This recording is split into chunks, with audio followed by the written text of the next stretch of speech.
Good evening. Thank you very much for joining us this evening. This is the first evening of the second Scottish Rum Festival. I'm really excited about this event. The organisers have pulled together a cracking pair of sessions. There is lots and lots to enjoy. And this time without the bladder testing duration the last time. It's year 2. Twice the number of producers taking part. Can you believe? Double the number of drams. So this does present for an interesting situation. We're not expecting everyone to drink through all 20 drams in a session, and that is not a challenge. If we did, we'd all be pished and falling over. So for those that have bought tasting sets, you'll find a whole load of pre-recorded interviews for the various producers in the exclusive content section. Links will have been provided. If you haven't, see your organizer. This means you can take your time and enjoy the content at your pace. So if you haven't seen it, that's what I mean. So you'll be able to, I've taken my glass out. You'll be able to have a little look through your set. That's my spice one. I'm lucky. The host, I get all of them. Well, that one I've got to be careful. I've been drinking these ones. Taking ones out of there. So lots of drams to get through. Please take your time. So we've got pre-recorded content. You can take your time. You can enjoy this content at your pace, your own leisure. I've recorded 10 links of reasonably questionable banter and sloppy journalism. Apologise. The utterly gorgeous Jamie Mack has revisited all the folks from last year's show. So there's a follow-up to see how those guys are going. Basically, there's lots to see and do. The evening's event promises to be all the awesome. Are we going to be sharing a schedule? We'll be sharing some schedules. I'm sure things will be popping up and down on the screen. We've assembled the most amazing crack rum squad. So if you are dialing in and watching this, now is the time to be asking all the questions and sharing your observations right here in the live stream comment section. Feel free to ask questions as we go. It may be that we'll try and answer them as we go, or we might try and hold those questions off until a little bit later on, so it's a more appropriate point. I guarantee if you're thinking it, you'll not be alone in that regard, so make sure you ask the questions. We're going to need them, certainly going to need them later on.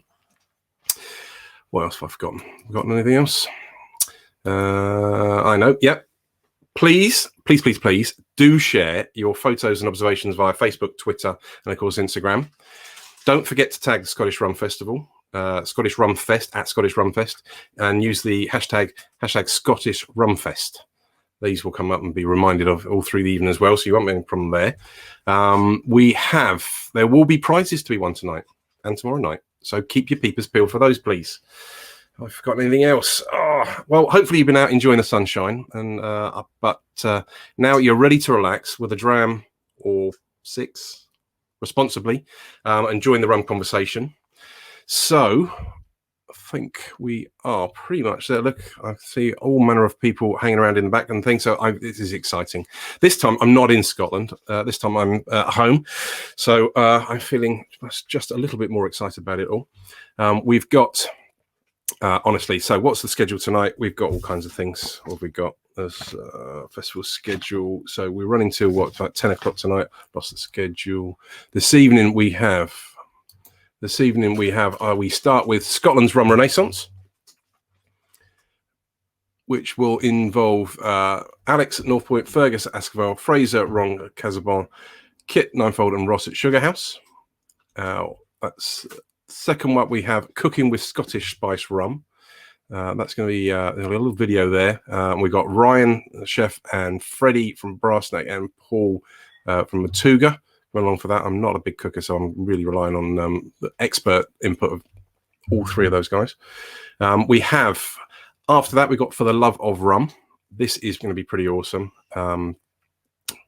We have a fantastic selection of people. We've got Jacene, who's representing Live Black Spice Rum at that point, as well as Matugga. We've got Claire from Cabezon, Shona from Umbura, Joe Blogs Rum, and Nuru from Pixel Spirits. So, lots of interesting conversation coming back there. We've got a cocktail masterclass to follow that with Jack from Scottish Mixology, who was with us last year. So if you were with us last time, I'm sure we're going to see a lot of familiar faces this time around.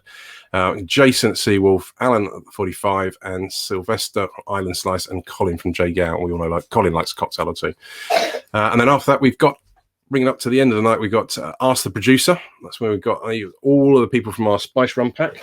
Move that around. So if people involved with the Spiced Rum pack should be available to answer the questions, which is why we need you to ask the questions as we're going through the evening. And then once we've got to that, that'll take us up to about 9-ish or something like that. And then we've got the hometown sound system to feed us into the wind down, to the chill out, where we all drink a rum and just enjoy. Right then, cool. We must be just about fit to go. On that, look, here comes everyone else. It's like it's magic. Caught you looking at your phone. Are we missing anyone? We are missing someone, aren't we? That's right. They can join in as they come along. Oh, I don't know about you, but I'm nervous. You all right? I can see a few faces. Right, our first session, Scotland's rum renaissance. So I've had the pleasure of speaking to all you lovely people before, but what we've got to do in the next little while is we've got to try and summarize just what it is, what's going on, what's happening, why Scotland, why now, what's I think. One thing before we get going into it, one thing I'd like to share is that if people look at the website, there's some feedback. There's some videos and things from last year. So there was a pre-recorded interview we did with Dave Broom and Dr. Stephen Mullen, which sort of talks about the real history of. So yeah, we can make references back to that and kind of as we come forward in time. But maybe just for the benefits of anyone who's not completely mad or hasn't met you guys before, please maybe not introduce yourselves just so we go who's in the room. You want to start top centre, Ross? Start yourself from one clockwise. No pressure. So you're old hand at this. Sadly, my brand is SugarHouse. I've been around a few years now, kind of very, very small batch. But just in the last year, I kind of took the leap into full time, so could have timed it better. Actually, it's going full time at the start of lockdown last year. It's been a bit of a wild ride, ups and downs, but yeah. Hopefully coming out swinging all this lockdown with brand new branding as well. So that was my lockdown 2 project. But yeah, like I said, I've been around a few years. Originally contract distilling in Perthshire, and now distilling it myself and the distillery that I'm at in Dumbarton. But I myself am based in Glasgow, and the SugarHouse is obviously where the name comes from. Is the old sugar houses in Glasgow that would import sugar and actually make rum in Scotland as far back as the 1670s. So that's where that kind of ties in there. But I'll leave the geeky stuff till later on. And obviously the pre-record with Jamie and Mac, who got a bit geeky as well. Pretty cool. I'm looking forward to that.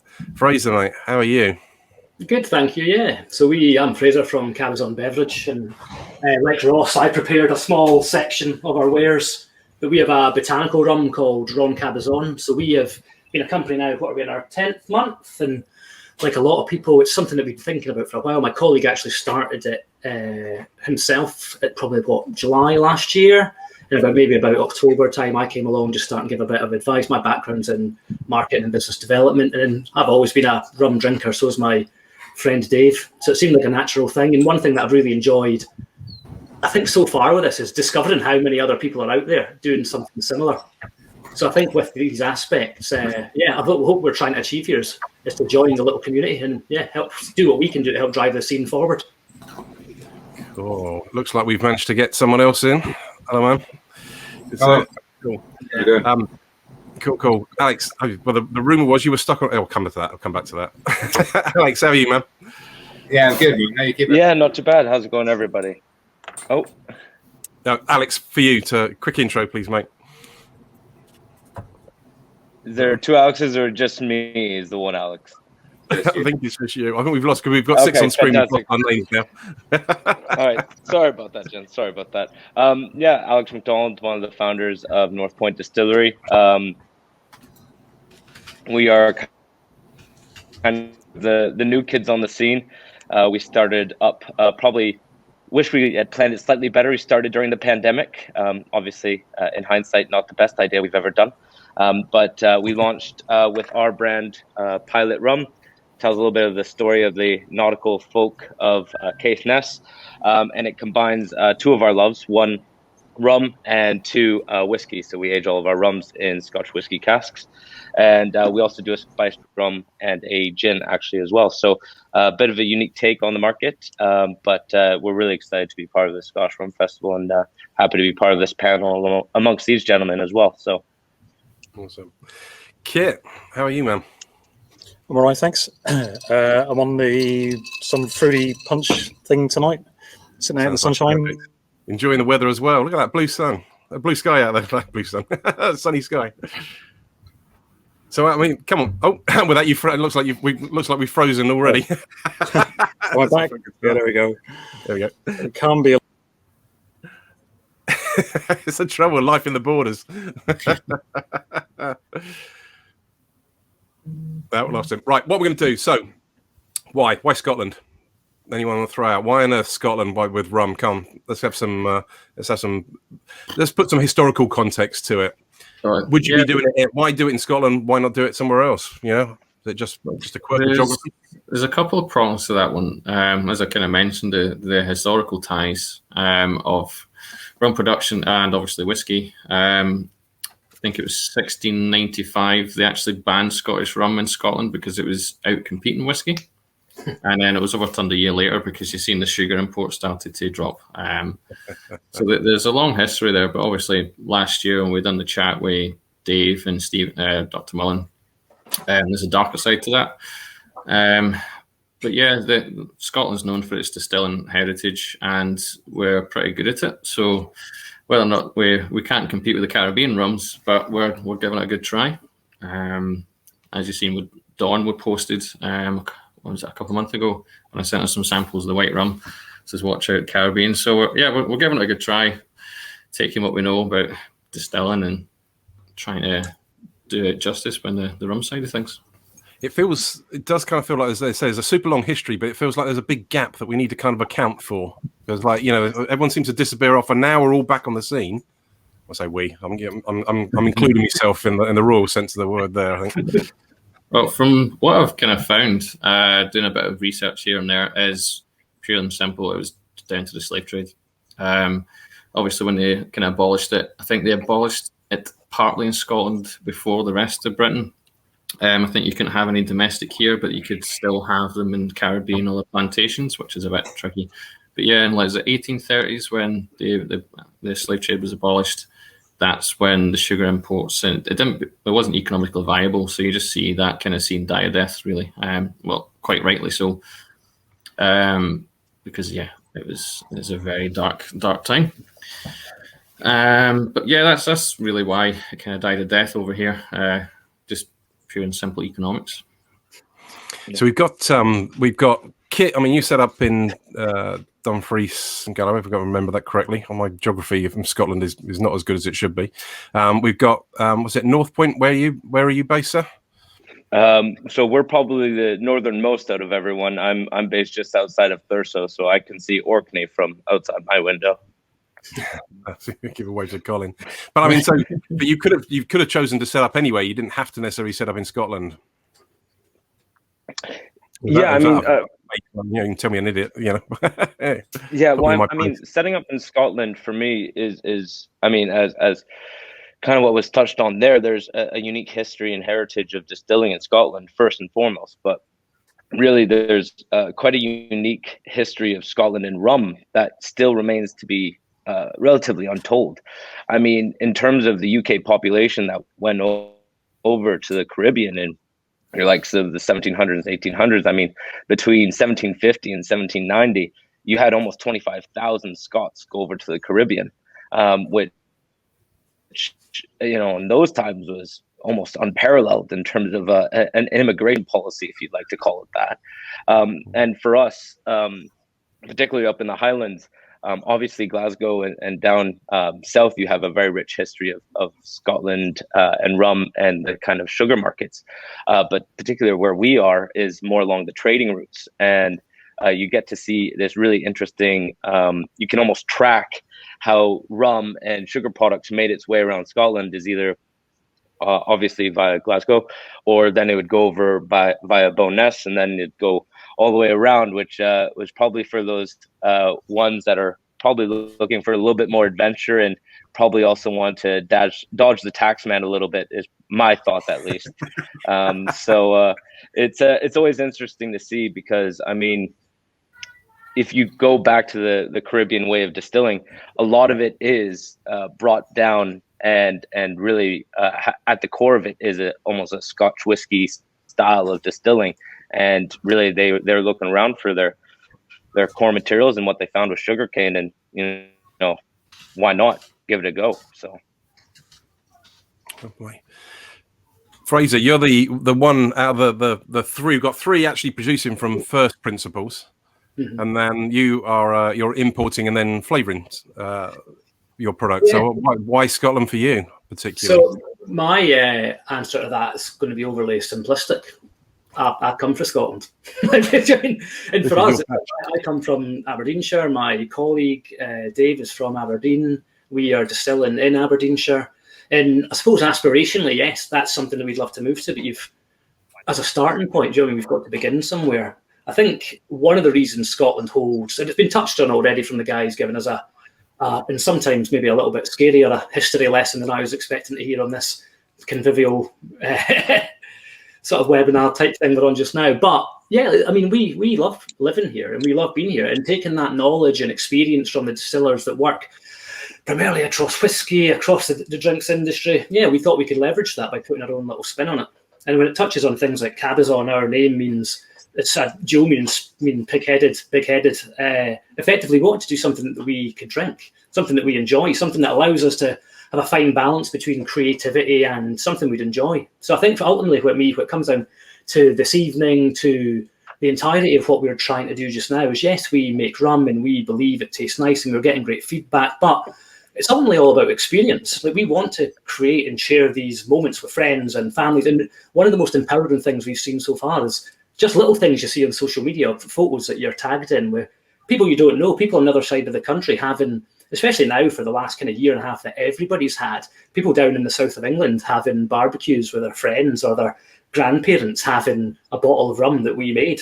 Yeah, so it's something that gives you, even in the fact that we've only been a company for 10 months so far, it's incredibly, I mean, it does fill you with a lot of joy, all those kind of smaller things, because you know you'll enjoy the big things. You know you'll enjoy getting listed in bars. You know you'll enjoy getting listed in shops and places. It's the smaller things that you don't realise that you'll enjoy as much by stumbling across comments on social media of people having really enjoyable times with the people that they love and care about. And you're, in your own very small way, you're part of it. So why? I mean, so let's get to the thing. So why weren't we having this Renaissance 10 years ago? Yeah, why wasn't the craft distilling scene going out then? What's changed? This is what we're trying to get an idea for. Well, I think back when I had the first idea of starting up, I think it was 2015, 16. Yeah, it was inevitable. It was the gin boom kind of kicked off the small distilleries in Scotland. Distillery I'm at just now was probably the first craft distillery in Scotland before it was actually craft was a thing. But there was this law that HMRC wouldn't give authorization or licenses to distill under a certain limit. I think it was 2,400 litres. It was the smallest still they would allow. So I think there was the wave of small distilleries. I think Sipsmith was maybe the one that kind of pushed that. So yeah, I think when I started doing this, I was quite new at the rum scene.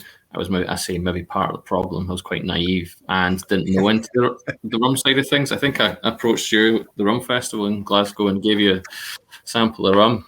I think me thinking I was pretty good at it, but no, it was pretty pish, to be honest.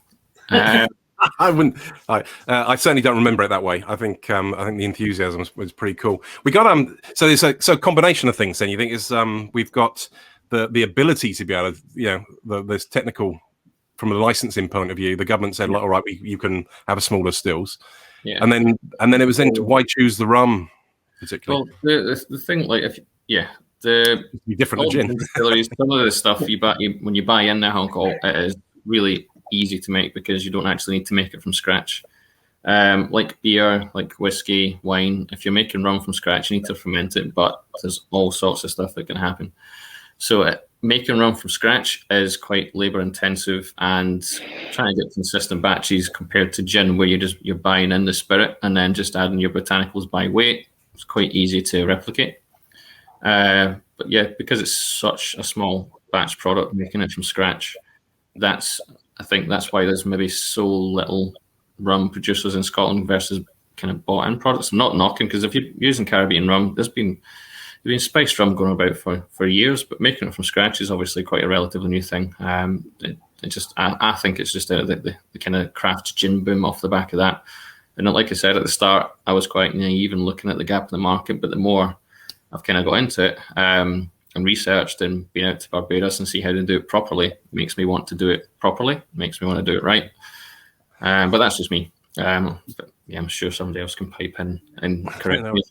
I should say, for those that are watching along at home, we should really be getting some rums in our glasses. So if you have got your tasting sets, we've got. I've got my 5 laid out. I should have had it in front of me. Don't want to knock them on the floor, but I've got a little bit of SugarHouse in my glass because that was the first place I put it out. But please do share some rums. We want to. We do want your feedback.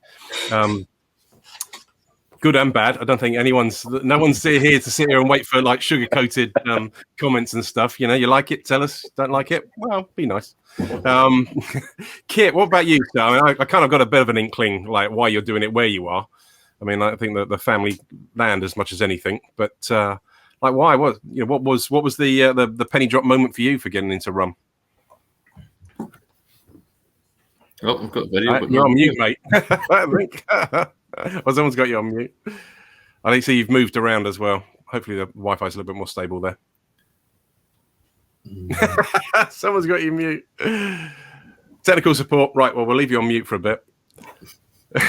And then just laugh at you. Oh my God, it's all coming back. Last year. I was promised it was going to be all right. Doing pre-recorded sessions this year was pretty good. Was it easier this time, was it? Yeah. Well, last year it was a mad scramble trying to do them back to back. That was a long day. Should be off mute now, Kit, apparently. Right, let's just say rude things about him in the background then, shall we? Right, okay. Well, I was going to say, Peter, when it comes to why rum now, to me, it's just the case of 10 years ago, I didn't think this was accessible. Like, do you know what I mean? Like, to the idea of being part of something, making your own spirit or whatever you're doing, blending a spirit or whatever it is that you're doing. It wasn't a thing that I was told was possible. It was only, and it's probably true, somebody said off of the back of the kind of gin boom, it made it realise that you didn't have to have, do you know what I mean? You didn't have to have millions of pounds in the bank financing you. You didn't have to have these things. You could have an idea and you could have drive and you could want it to succeed. And that could be just as important as having expensive equipment or I don't know, legacy or if you have a business distilling something else, pivoting into a different spirit. Like for me, it's about the empowerment of making it's possible. And to me, 10 years ago, I didn't think it was. Whereas now that you're involved in this process, you realise that you don't have to be bankrolled heavily. You just have to work, essentially. Well, we can come to that point. So have we got a critical mass? I mean, that's kind of speaking like from coming to us. Sorry, go on. If that was you, Alex, carry on, mate. Yeah, sorry. Just speaking from kind of potentially the new kids on the block here. I mean, I would say it's almost three-pronged approach as to why the Scottish rum scene is blowing up in the way it is. Yes, it's that element of, you know, gin almost forged the path for craft producers, but, you know, there will always be people that go, okay, there's too many people doing that. And then they'll say, well, what else can I make in Scotland? And they'll look at whiskey and they'll see all the costs attributed to that and the restrictions and so on and so forth and go, never mind, not going to do that one. And then it's not like you're left with rum, but then you look at it and you go, well, hold on, here's a spirit that has very low restrictions in terms of what I can do with it, what I can spice with it, what I can age it in, how I can age it, what parameters I can use, what still manufacturing I can do. it is a little bit of a wild west. And then all of a sudden you have a very flexible spirit. You look around, and at least for us, it was, thank God we had your likes of SugarHouse and Wester and Dark Matter that have paved the way, because I think if I did it myself, I'd be a worse off person. If I'm being honest, I probably wouldn't have any hair left. So thanks very much for that, Ross.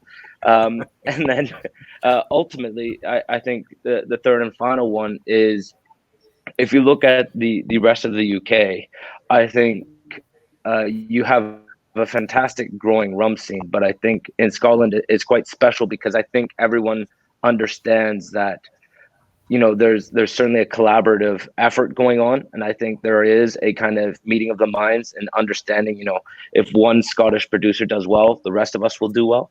And I think that's really quite unique. I mean, I was told kind of coming into this, watch out, someone is not going to talk well about you, or, you're never going to get another distillery helping you. And it's been quite the opposite.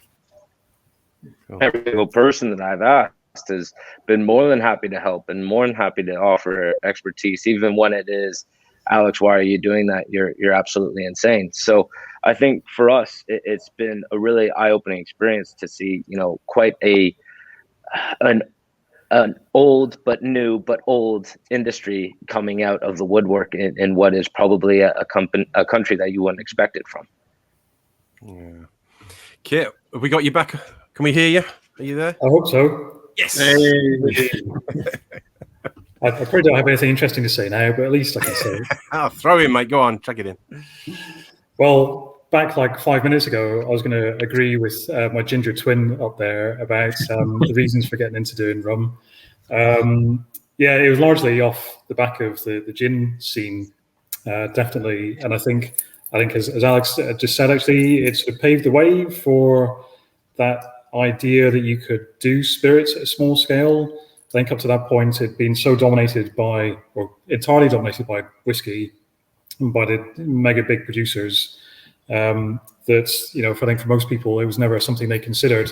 And then you look at people like Brewdog as well, who kind of raised the profile of kind of craft beer and just that whole, DIY ethos to, set up businesses like that. So that was something that had intrigued me for quite a while. And then I ended up moving back here down to darkest Dumfries and Galloway with poor internet and not much of a boss or anything. And looked to set up a business here and converting some old farm buildings that belonged to my family. And just thought, why not set up a distillery? And I ended up doing rum, largely because I didn't want to get into doing gin because it just seemed so overly saturated at the time, and I didn't have the deep pockets to do whiskey. So from that point of view, I came at it from a very unromantic, viewpoint. This was a business decision to try and capitalize on a potential trend, which at the time I was looking at it wasn't there or thereabouts. But I'm super, super happy that I ended up choosing this category that I'm in, this spirit. And likewise, for the reasons Alex was saying, it's very much, certainly in Scotland, quite a collaborative, or largely collaborative affair. I had no problems going to various people for help and sharing knowledge amongst people. And I benefited at the start from a lot of knowledge from, just to swell Ross's head again. I had a lot of help from Ross, but I've done my best to pass that on to others. So other folk who are looking to set up distilleries where I can, I try and give them as much of my time as possible. And I'm by no means an expert at all, and I'm certainly not a rum geek, but I'm happy to share my experiences here at the distillery. So we've got we did say we'd have Fergus Askival rum, but apparently he's stuck on a ferry on his way. So so he won't necessarily be joining us for this session. I thought this was a virtual event. He doesn't have to come all the way here. Trying to be more authentic, I guess. What I'm getting a lot of this. There was one thing when we were looking back prior to the show. what's the oldest Scottish rum producer currently in production? Dark Matter, I think. Yeah. Correct? Yeah. 2015 they started, if I understand correctly. So not a particularly long time, but if they're the granddaddies of current rum production in Scotland, that's not very long. But do we owe them a lot for giving everyone else a bit of a confidence to kind of go, hey, there's a market here in Scotland, we can take advantage of this? I'm getting the theme of confidence is something that kind of rolls through. It's confidence from other producers going like, well, other people are doing it, I can do it. Or gin did well, that gives me confidence. I can kind of get in and make a buck. And we are all here to make, well, not me, but you were all there to make money. You know, doing this thing. You're doing it, you know, you do it with confidence in mind, I'm sure. I think Sorry, on you go. I was just going to say, just locally, Dark Matter's like 15 miles from where I'm sitting just now. So absolutely, that is a definite inspirational one for us. It's so close. And that was one of the other things I realised. I was like, oh, you can do this here. These guys are literally doing it 1 or 2 towns over, and they've done incredibly well out of it. Cool. Alex, you got a point? Yeah, I mean, you always have to look at the first movers, right? And I mean, just speaking in a commercial sense, Dark Matter's done fantastically well for itself because fantastic spirit, fantastic bottle, and a great story by saying you're the first to redo it effectively. But I think one of the things that we do also have to look around and understand is also that kind of change of legislation that Ross was talking about is a massive factor within craft producers growing and able to sustain their growth. I think that's a big thing, and I think even now we're all kind of hoping that HMRC will look at their duty costings on our bottles, fingers crossed. But I mean, in all seriousness, if you look at from I think in 2009 in the UK entirety, you had 50 producers. In 2021, you now have almost 200. And, you know, year on year, the rum market, at least in the UK, domestic market is growing at 10% year on year as well. And for that, you have to, one, say, okay, the commercial viability is there. But two, we are making rum in a way that is incredibly unique in the UK's landscape. You know, I would be very confident to say you could take most Scottish rums and put it in the UK landscape as a whole, and you have a great portfolio of Scottish rums that are ranking in the top 10. And I think for me, that is a fantastic, you know, homage, because certainly we are not the majority, but we are kind of doing it with pride, quality, and a reverence for the history of the spirit, as well as it's had such a large impact on Scotland's history in itself. Cool.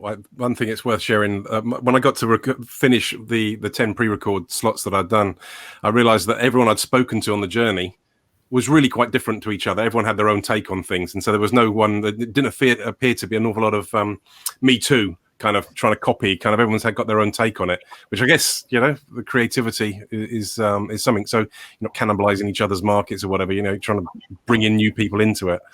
But what's the sustainable side of this? Can this kind of keep booming and growing? I mean, like I said, we said in the intro, we got twice as many people involved with the show this year we did last. That's just in 12 months. I can't keep up. I'm, you know, when the organizers saying, "Oh, can we get you to interview these people?" I go like, "Geez, I haven't even heard of these guys." You know, I felt quite bad about it. There's one time I thought I knew all the rum producers in the UK, all the brands. I was on top of it. I can't keep up.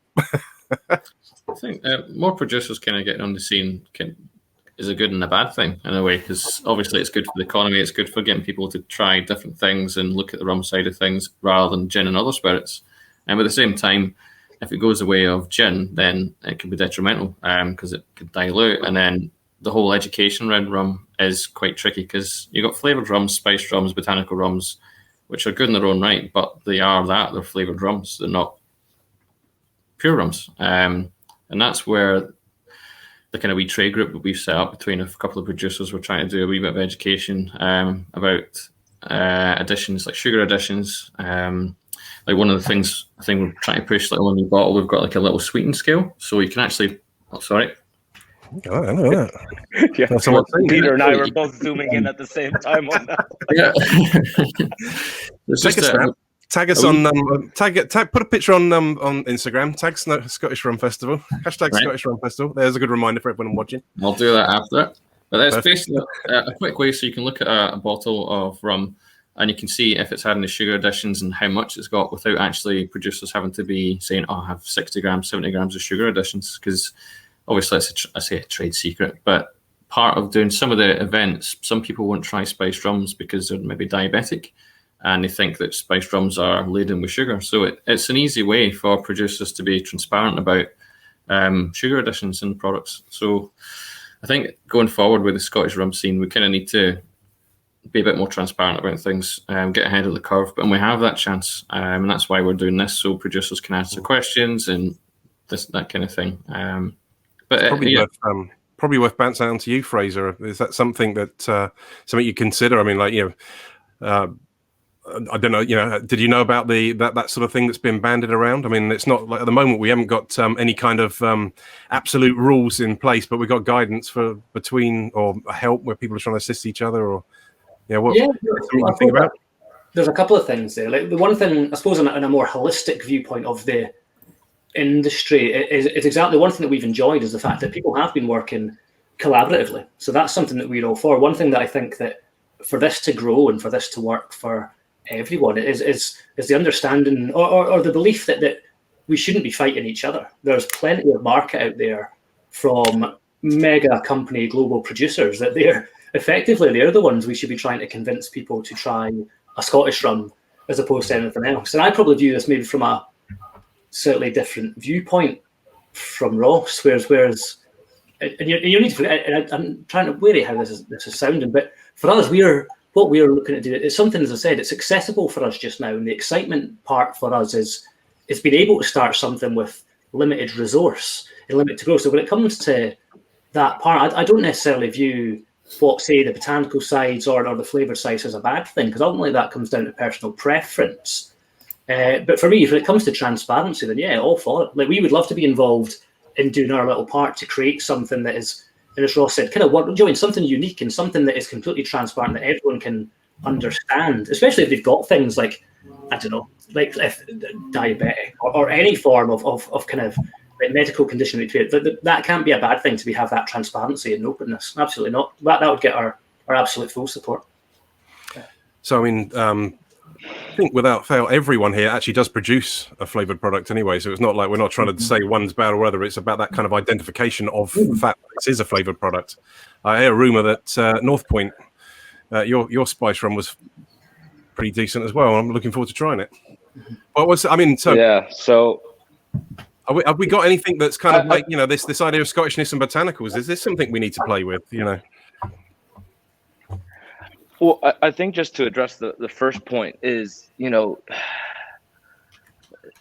not all spiced rum is rum and not all rum is spiced rum kind of riddle. And for me, it's a bit of a chicken and egg as well, because I think for us, let's all be very honest. If you're trying to age your own rum, and the honesty is the Scottish climate is not very forgiving, at least up in our neck of the woods in the Highlands.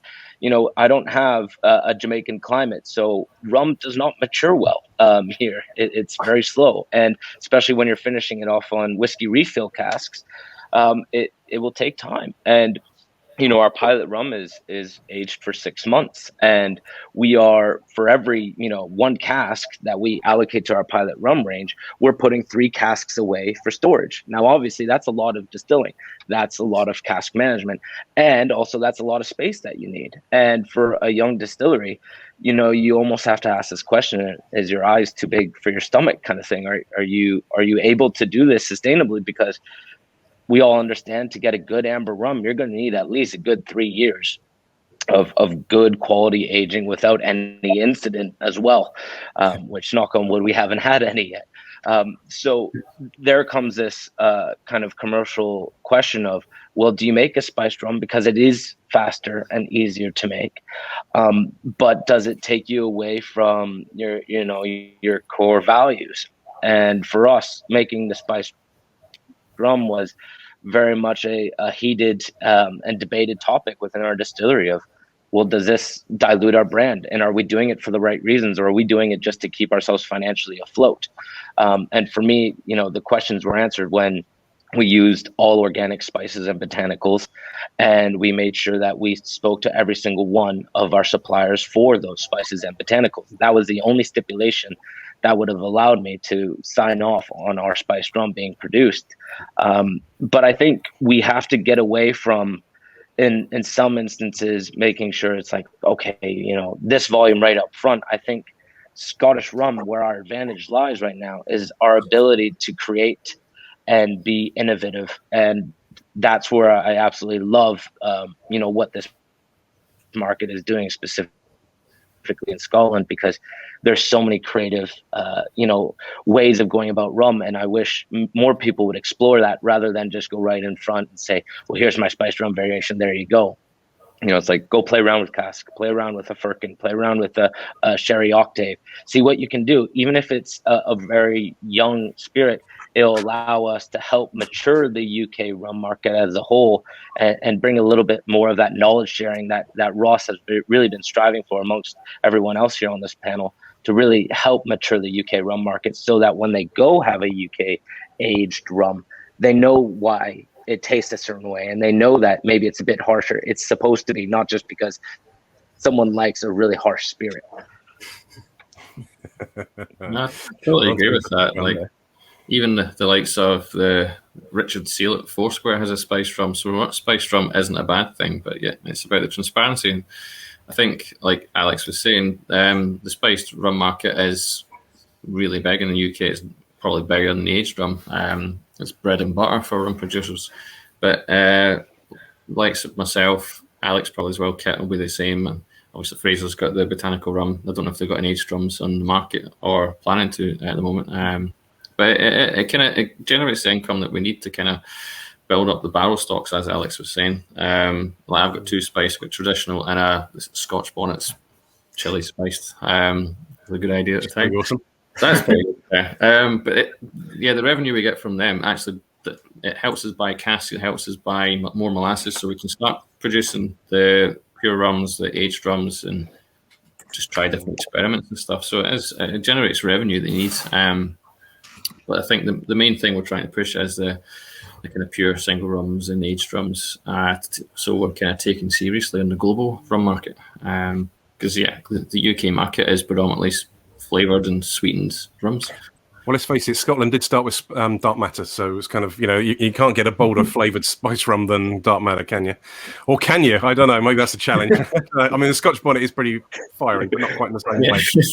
Well, I was about to say, the spicy spiced rum, do we really want to issue that challenge to Ross? Kit, you came to... just Sorry, chatting over him there. Go on, Kit. You were coming. You almost like we had to kind of feel like you had to make a spice rum because you felt like you weren't competing if you didn't. Yeah, I managed. How long did I manage? About a year and a half, well over a year and a half, with just a white rum. I think at the time I launched my spiced rum, I was probably the only rum distillery in the UK that didn't have a flavoured product. I've been ploughing along a lone furrow with just an unaged rum. And yeah, it didn't pay the bills at the time. And that was just the reality of it. So yeah, spiced rum had to come along. But, everyone has their own take on what that should be. And yeah, for me, it was, I could have made a really super commercial, really sweet vanilla led clovey spirit that probably would have sold better than my current spiced rum does, but that wasn't, I think, the style that I was going for. I wanted something that retains a lot of the flavor of my rum and just kept it simple. So yeah, that was more my philosophy on that one. I do see with the sort of spiced and flavored market is that I feel like it is following along, or is following on from where gin is kind of leaving off. The gin market has got to the point where no one seems to do just a normal gin anymore. It's all flavored stuff or liqueurs.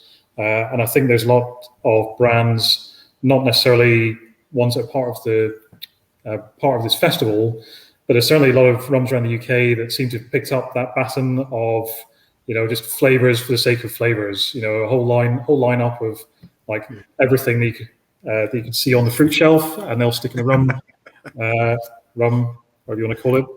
And also, I do see this trend as well, which I think is definitely following on from gin, which is to have like a unique botanical, or to have some story to the flavors that are used. And personally, I don't feel like that's necessary. I mean, that's fine if that's a route you want to go down. That's a story you want to tell. But with rum, like that's a story you have to tell with gin, because you take a spirit that tastes of nothing, and these are the flavors you add to it. With rum, you're already making a rum that has flavors already as part of the spirit that you make, or the spirit that you buy in. So there's much more story to be told there, without then having to, then do the whole, this is our special this or special that. And right on cue, Askival popped up. I've arrived straight. You've got a few minutes, guys. Would you like to say hi? And you're on mute. I think we'd like to, but whether that's going to happen. We're getting while we're getting the microphone sorted out. Questions coming in that people are interested on serves, your perfect serves for the rums they've got in the pack. I mean, we got Scott. Scott. Ooh, Ross. That's you can hear us now, yeah? Yes, we got you. Unreal. Well, yeah, we just jumped off the ferry right there, just back from Rum, and we're in a car park, so there's so an engine just started beside us as well. But actually, this is the Isle of Rum right behind us, but there isn't much of a view, seeing as the fog's in. We could be anywhere, but to be honest. That's hilarious. Well, very authentic. Well, you got a couple of moments. Let's try and get back. We've what's Scottish rum renaissance for you? Why Scotland and why rum? Yeah, so it started in 2019 when we were sailing past the island, because we're all sailors, and we were drinking some pretty rough rum, and we decided that we might as well have a shot at doing it on the Isle of Rum. And yeah, that's basically what we tried to do, and we reached out to some of the familiar faces on the stream, asking for advice and all that sort of stuff, and really great community. And it's we're really enjoying the buzz around rum, and the amount of people we sort of meet and talk to, and they say, I don't drink rum, but I really like this, or I'm new to this, is actually quite alarming. It's quite a nice alarm, to be honest. So, as we haven't got much time, so are we in a danger where people are assuming that rum is a flavored product? Are we kind of like, is this where we're getting to be? Is the default that rum is flavored? Is this what we expect in Scotland, do you think? Someone answer this? I mean, I don't think it's necessarily a danger or a default. I mean, I think, if people want to get a flavored rum, there's the options that are there. And then if you want to get, a dark and an aged or white rum, then that's there as well. And I think it's quite a healthy thing to be able to do. And especially from our point of view, we're, looking to be, expanding out and having different products and different ranges. And yes, at the moment we have a flavored rum with the sort of the botanicals that we forage in the island. But, down the line that we want to be doing, a white rum and a dark rum and an aged rum and everything else. And I think having a range of it is good, and it appeals to a lot of different people, not just one set of people that like a particular type of product. Cool. So where do we feel? Do we feel safe? We could maybe nod heads or like shake. How do we feel right now for the future of Scottish rum? I think we're on.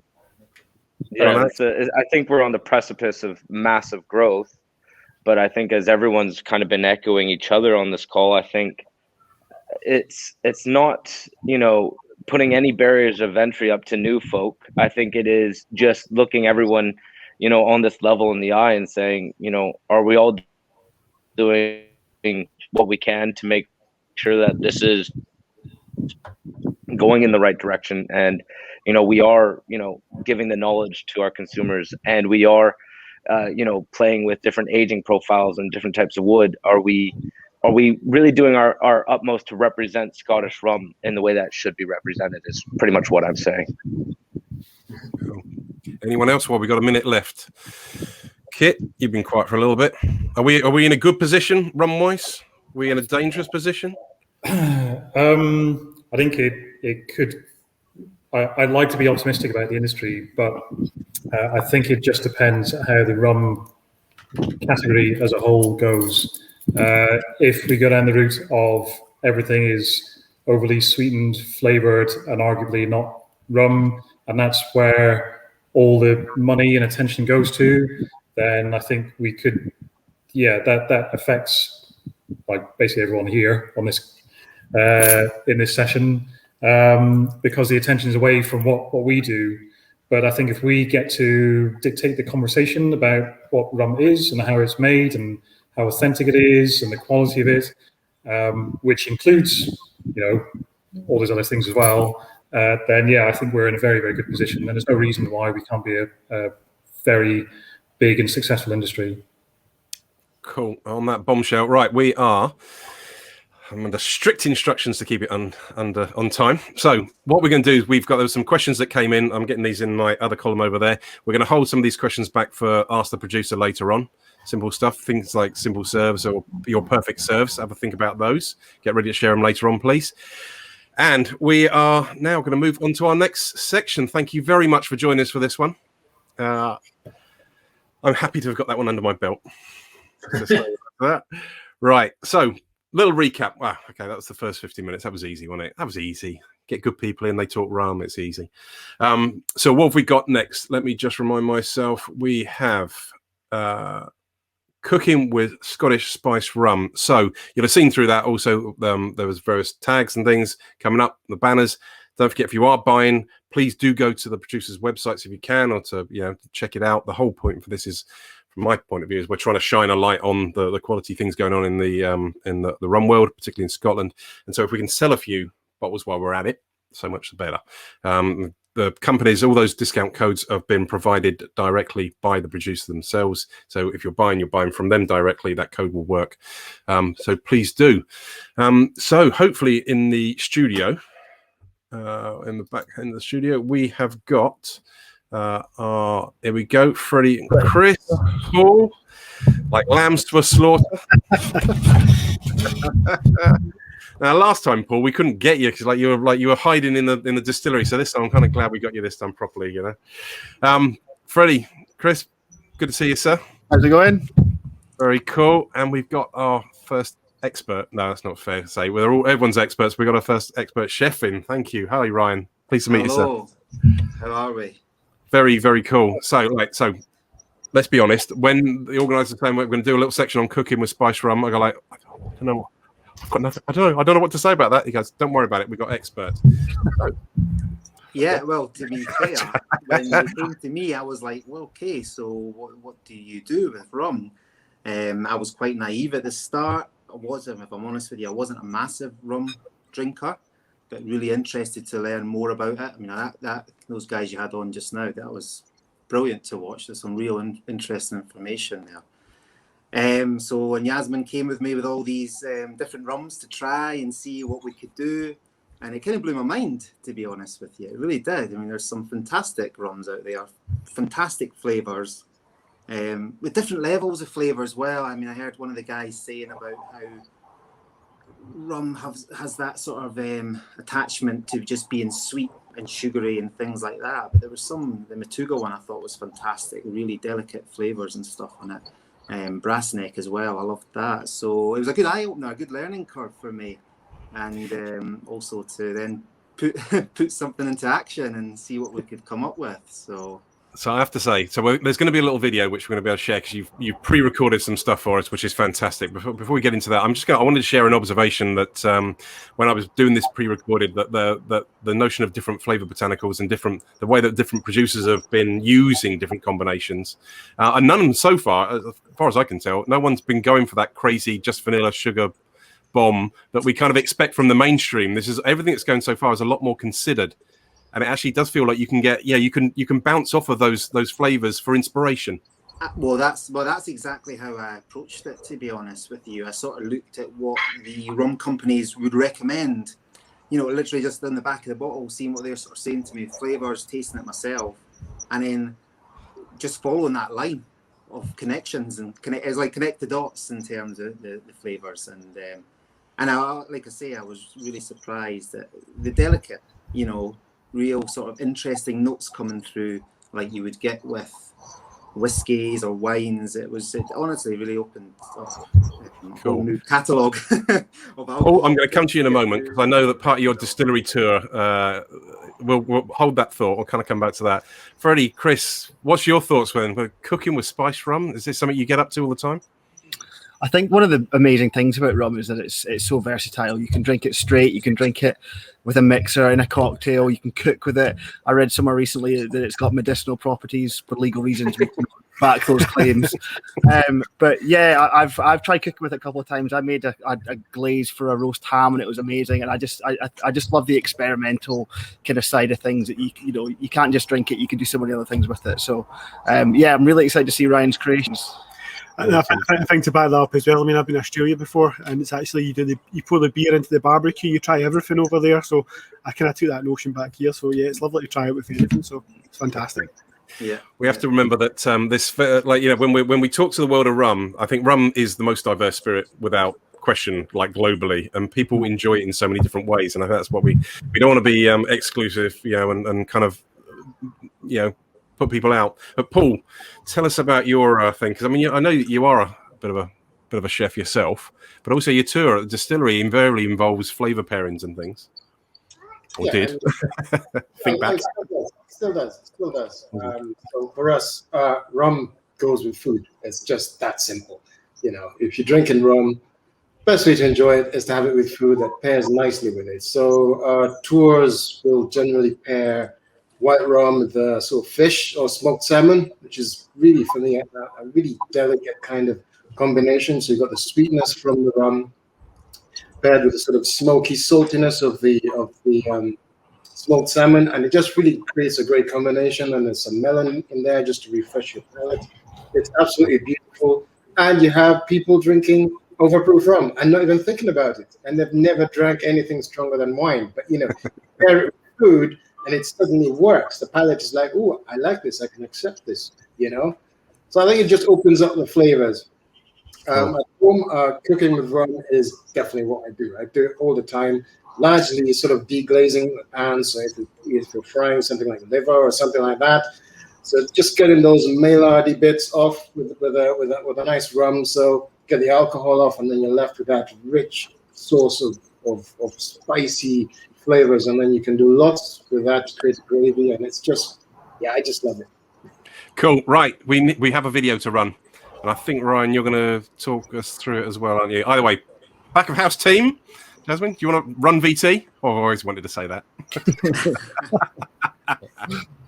I've been called a sado from I'm being heckled in my front room. Not surprising. That's if Jasmine can bring it up. You going to do it, girl? Are you there? Oh, I should have let her run with it first of all, shouldn't I? I've skewed it now. There we go. Right then, so we're going to start with the chicken wings. I do recommend that you try and do these sort of 6 to 8 hours before, or to be fair, do them the night before. You can get set up, you can get these marinated. The longer you leave them, the juicier they're going to be, the more flavour it's going to be in there. And it's just going to help, the rum as well is going to help break down the proteins of the chicken, which is just going to help it be really succulent and juicy. So, and boozy, which is good. So we'll start with the chicken wings.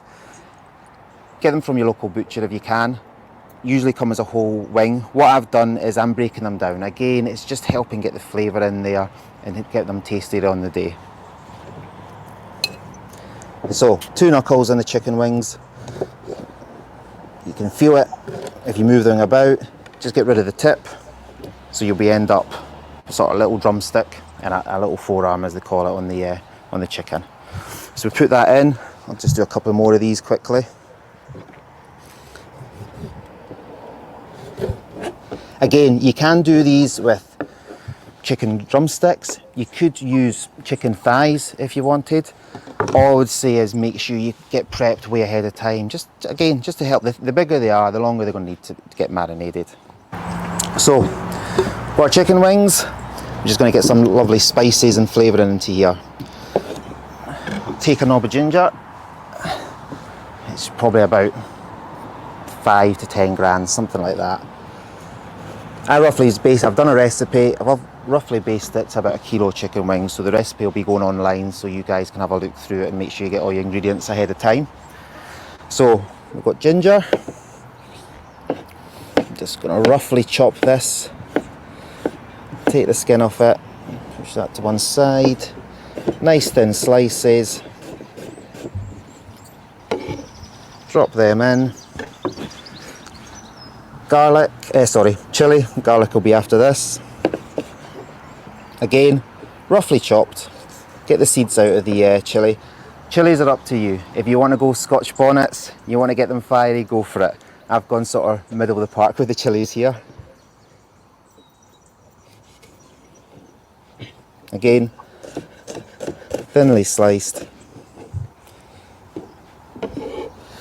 Into the chicken we go. Clove of garlic next.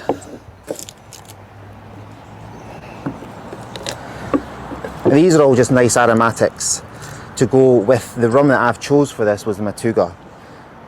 Following that flavour profile, it goes really well with ginger ale and lime. I wanted to keep that sort of fresh, you know, chicken wings can traditionally be quite sort of sticky and sweet and quite heavy in flavour. I want to try and keep this a lighter sort of blend.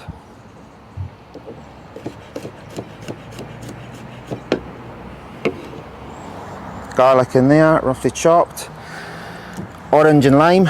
I'm going to half this.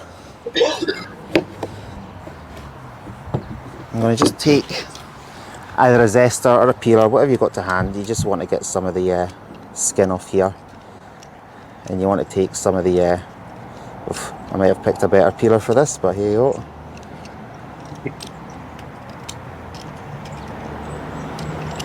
Some peel in there.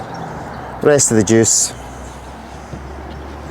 lime, again, a couple of bits of peels or zest, half a lime will do it.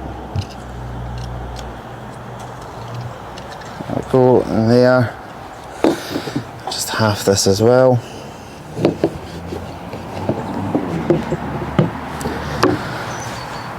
Lime, some bay leaves, if you've got them, drop them in. Nice clean hands, give them a little mix, and we just need to add the ginger beer and the rum. So, Matugga rum. So the recipe I had done to the kilo, I took about 30 mils of rum for it, 20 to 30 mils, usually roughly a shot. So I'm just going to go a good wee splash here. I've done this so many times, kind of have a rough idea. There we go. Ginger beer. Now this is going to help add a little bit of sweetness to just contrast with the ginger and the garlic, the chilli. Not loads though, just a little bit. You're going to use majority of this to make a glaze afterwards, which you'll then use to just finish off in the chicken wings. We've just got the barbecue started up here, so we're not going to be too far off cooking. I've just done a nice glaze. I think we can see in this little camera here. All this was the same rum. Again, recipes there for measurements with the ginger beer, a little bit of honey. Oh, sorry, actually, there's a little bit of honey just in the end there as well. With the orange peel, you've got half an orange, half a lime left over. Squeeze the juices in, get the zest in there, get it on the pan, and bring it down probably about 3/3, just below half, just so if you stick a spoon or a little brush into it, it just starts sticking. Right then, so we move on to the barbecue and we get cooking. I've got 2 sides of this barbecue at the moment going. I've just lit this one, but this is probably the ideal temperature. As you know, barbecuing, you want to get the coals burnt, let the flames go down, let the embers all sort of go white. Especially with the chicken wings as well, if you're going too hot, the sugars and that through them, they're going to caramelise too quickly. So you just want to get a nice sort of gentle heat on there. I've just also got some sweet corn. I've just taken a little bit of the brown butter that I'm going to use for the pineapple later, and I've just sort of rubbed that into the sweet corn, and we're just going to cook this as a side accompaniment. But you know, you can have your salad. I'm sure there might be some burgers and sausages and whatnot on the go to bring it all together. So I'm just going to put a couple of these at the back here, and then chicken wings. So these are the ones that I've been marinating. I did these yesterday morning, so that's pretty much nearly 24 hours in there. So I'll just get a couple of these on.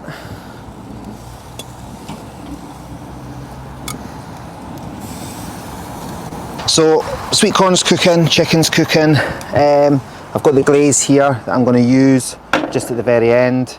I just used a little bit of that Matugga rum. There was some of the ginger beer, the orange and lime. Put a cinnamon stick in there, and I just reduced that all down just to get all the flavours combined. Also, just to finish it off, it's just an added extra. It's up to you what to do. I just thought it worked quite well with it. I just took some white sesame seeds. I just toasted these earlier on in the oven just to brown them up ever so slightly. I'm just going to sprinkle that over the chicken with a little bit of, you can use natural yogurt. I've just got a little bit of tzatziki here. I'm just going to blob that on the side, which is going to work really well. Dip the wings in, get your hands in, get it all messy, and get it very tasty.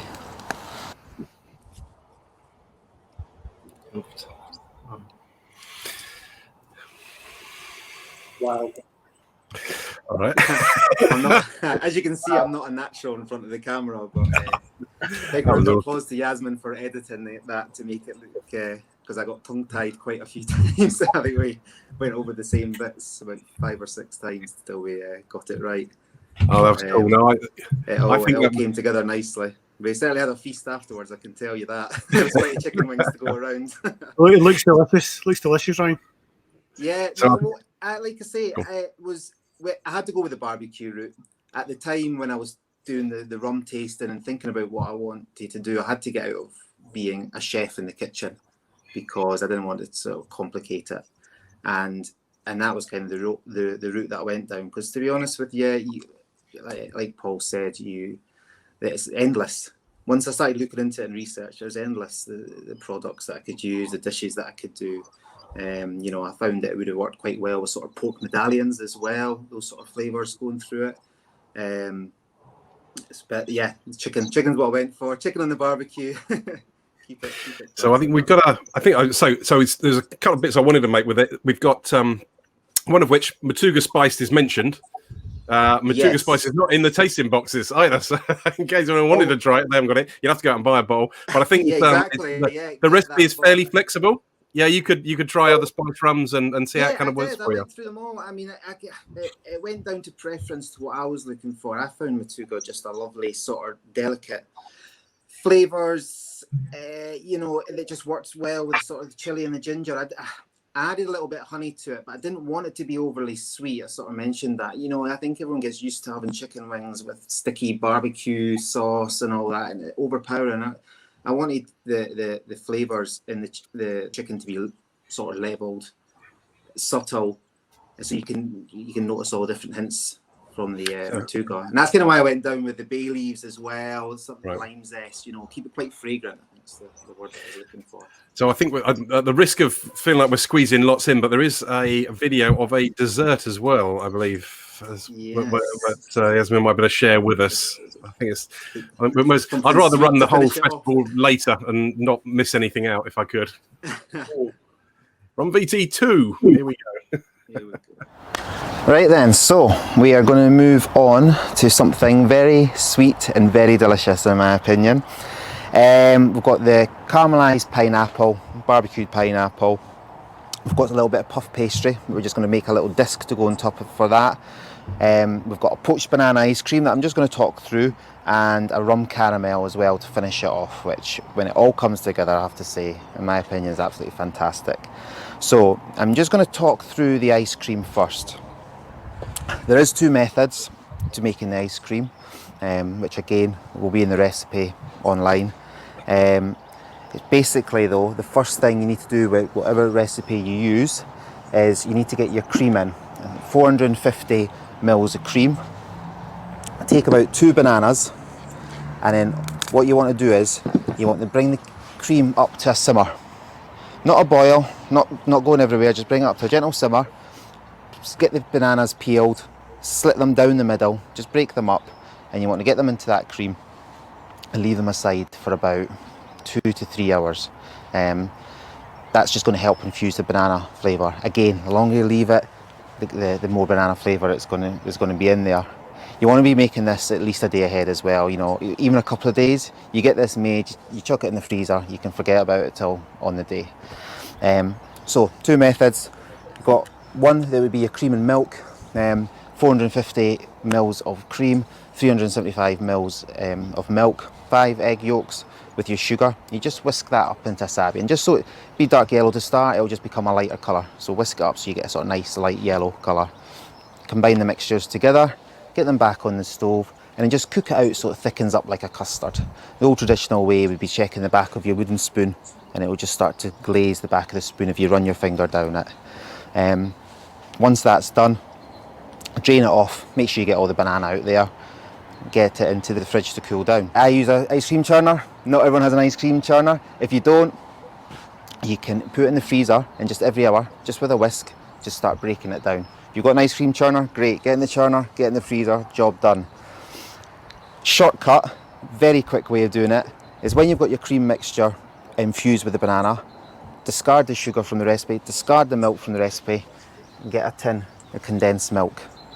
Strain off the cream into the condensed milk, whisk it like mad so it completely incorporates, get in the freezer, job done. I'm pretty sure most people will probably go for that method. It's nice, it's easy, and it's really tasty, and it's got a lovely texture at the end of it.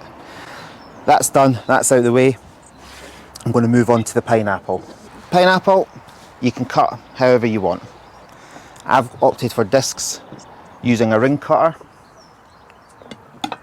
which the end result's going to be something like this, but you know, it's entirely up to you. Main objective here is to get the skin off, get any little brown bits off. The secret to caramelization of this pineapple is getting it infused with the rum, but keeping it quite thin as well. The thinner you keep it, the longer you infuse it with, the better results you're going to get. So if you've got some ring cutters, which are always handy to have, we'll just take the smaller one, and this is just taking the root of the pineapple out, because as you know, it's just too tough to eat that. There we go. So depending on how many portions you do, usually a whole pineapple will get you sort of something like 6-7 sort of rings cut out of it. Take your pineapple, try and infuse this. Again, like I said, try and do it the day before, but a couple hours at least for doing this. A lot of this stuff you get prepped ahead of time. It means you can just enjoy your day, have your friends, family around, whatever you're doing, and just concentrate on the cooking. I went for the banditi rum for this. The sort of dark rum and the flavours of this just worked really well with the pineapple.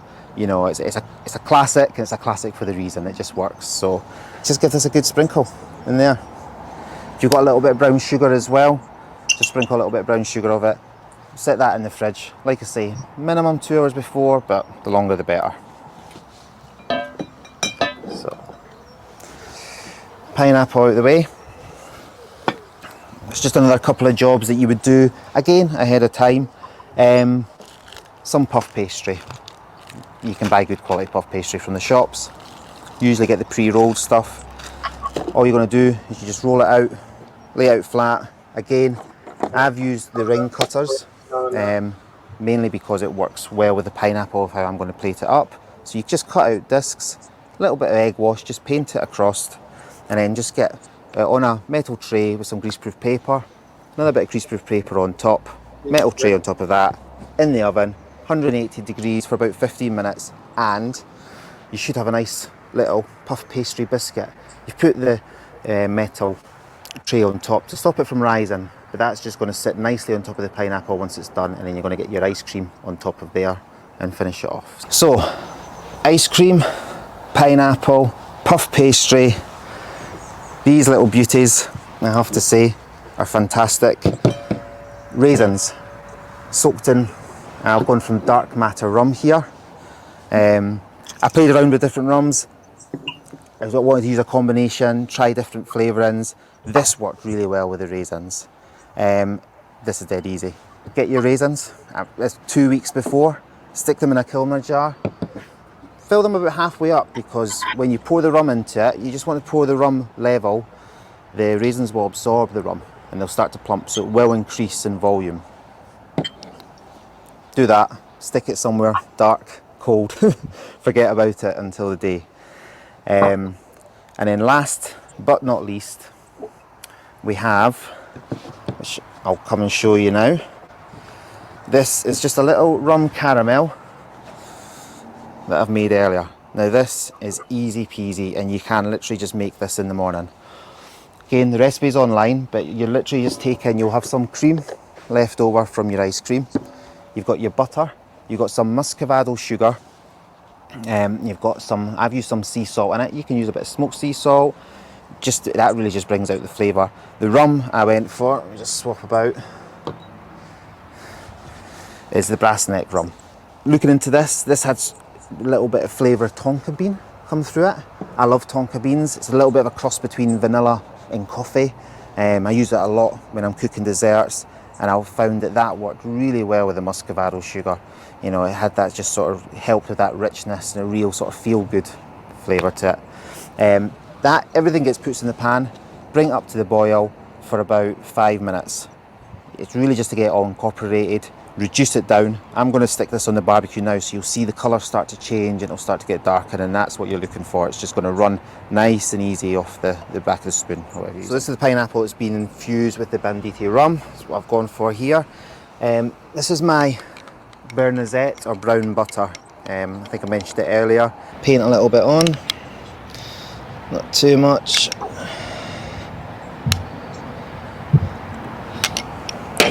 There we go. So 3 minutes on each side. Rum caramel.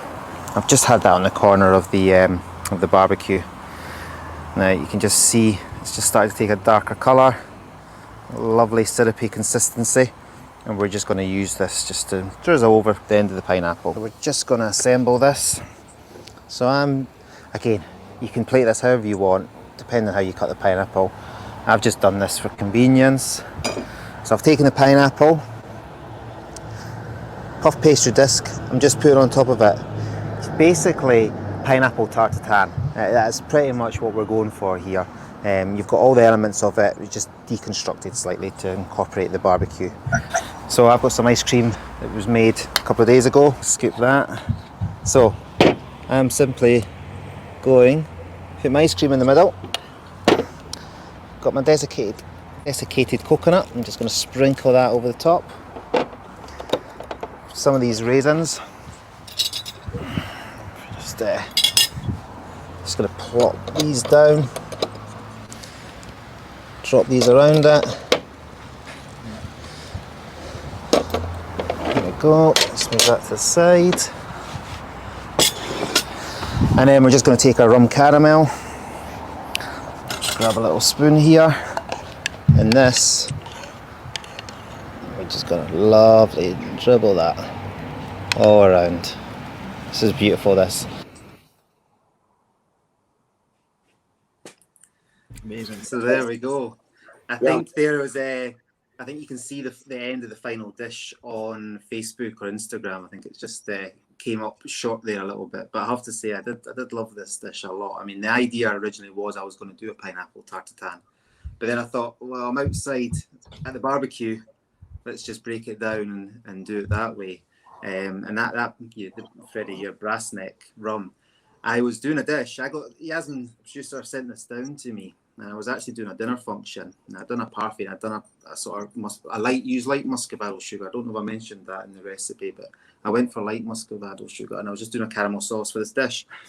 And then I had that rum there that had just been delivered that morning. I thought, wonder what that works like. I just put a shot in, and I have to say it was absolutely delicious, which worked really well to go with the pineapple, because like I say, I was going to do a pineapple tartatan. Really, I would have sort of caramelized my sugar and then deglazed the pan with the caramel. So it was just sort of reversing the method there. And then get the puff pastry in there, which soaks up all the flavours. I'll mention for the dark matter rum as well on the raisins. I soaked them for about 2 weeks. And once I I used the raisins on the dish. I thought I'm going to taste a bit of the rum and see what it's like. That over lots of ice was absolutely delicious as well. So yeah, my mind was blown. I was off. I've got rums. It sounds like you left enjoyed and centre yourself. to use. So we've. Yeah. I guess just I'm going to apologise to everyone else running after. We're running over a little bit on this one, but I can't kind of move on too fast. But like Freddie, Chris, what is it about Brassneck then you think that works particularly well for rum? What's your take on that? Not for cooking with the rum, sorry. It's just a very complex flavour. I mean, every different rum brand, I'm sure, wants to make their rums different to the others. And we were extremely experimental with all our flavours. We wanted to go for some botanicals that were quite out there. We went through a really long, rigorous process of fine-tuning the recipe, and yeah, it's just full of some really complex flavours. The thing I love most about rum in general is that when different people try it, they'll get different notes and they'll taste different things. So yeah, the flavours obviously come through in the cooking as well, which is really cool. So yeah, I'll for sure be trying that recipe, Paul. 100%, Ryan.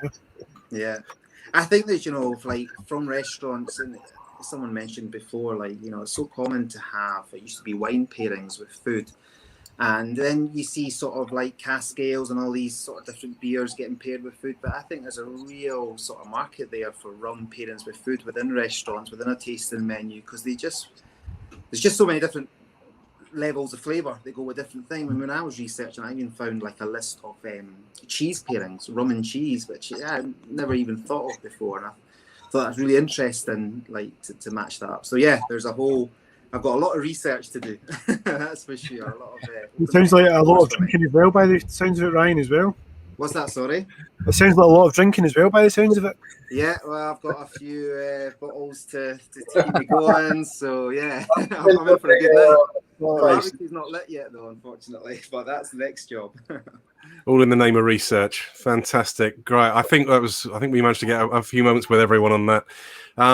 We are running just a little bit over. I'm going to have to apologise to the organisers for that, but that's cool. Thank you very much for joining us. Ryan, where would we? Beg your pardon, Ryan. Before you go, where would we normally find you? I forgot to ask at the beginning. Where would we normally find you, sir? I'm actually not. I'm from Edinburgh. I'm based down in South Yorkshire. I'm a private chef for a client now, so I work for his family doing sort of private functions and events. So it's away from the restaurant scene, unfortunately, for now. But I have an Instagram page which I'll post up, which I sometimes put recipes and dishes and whatnot. So yeah, you'll see the odd things popping up now and then. That's lovely. Thank you very much, guys. On to the next one. Cheers. Yeah. Apologies for those of you. I'm sure you haven't got anywhere to go, and it's rum. You don't really expect us to finish on time, do you? We don't. Right, what have we got next? Let me just remind myself. We were just given a little thing. So we have. This is where I think, to be fair, this is where I'm gonna. Honestly, I'm just going to turn the camera off and wander off and leave you guys to chat. I think ladies to chat, guys. Honestly, stuff that comes out of gentlemen's mouths at times. We got everyone here. We're missing someone, aren't we? Where's Jacene? Is Jacene coming? We'll carry on anyway, shall we? Thank you for bearing with us. Apologies, we were just a few months late on that one. So, our next slot, For the Love of Rum.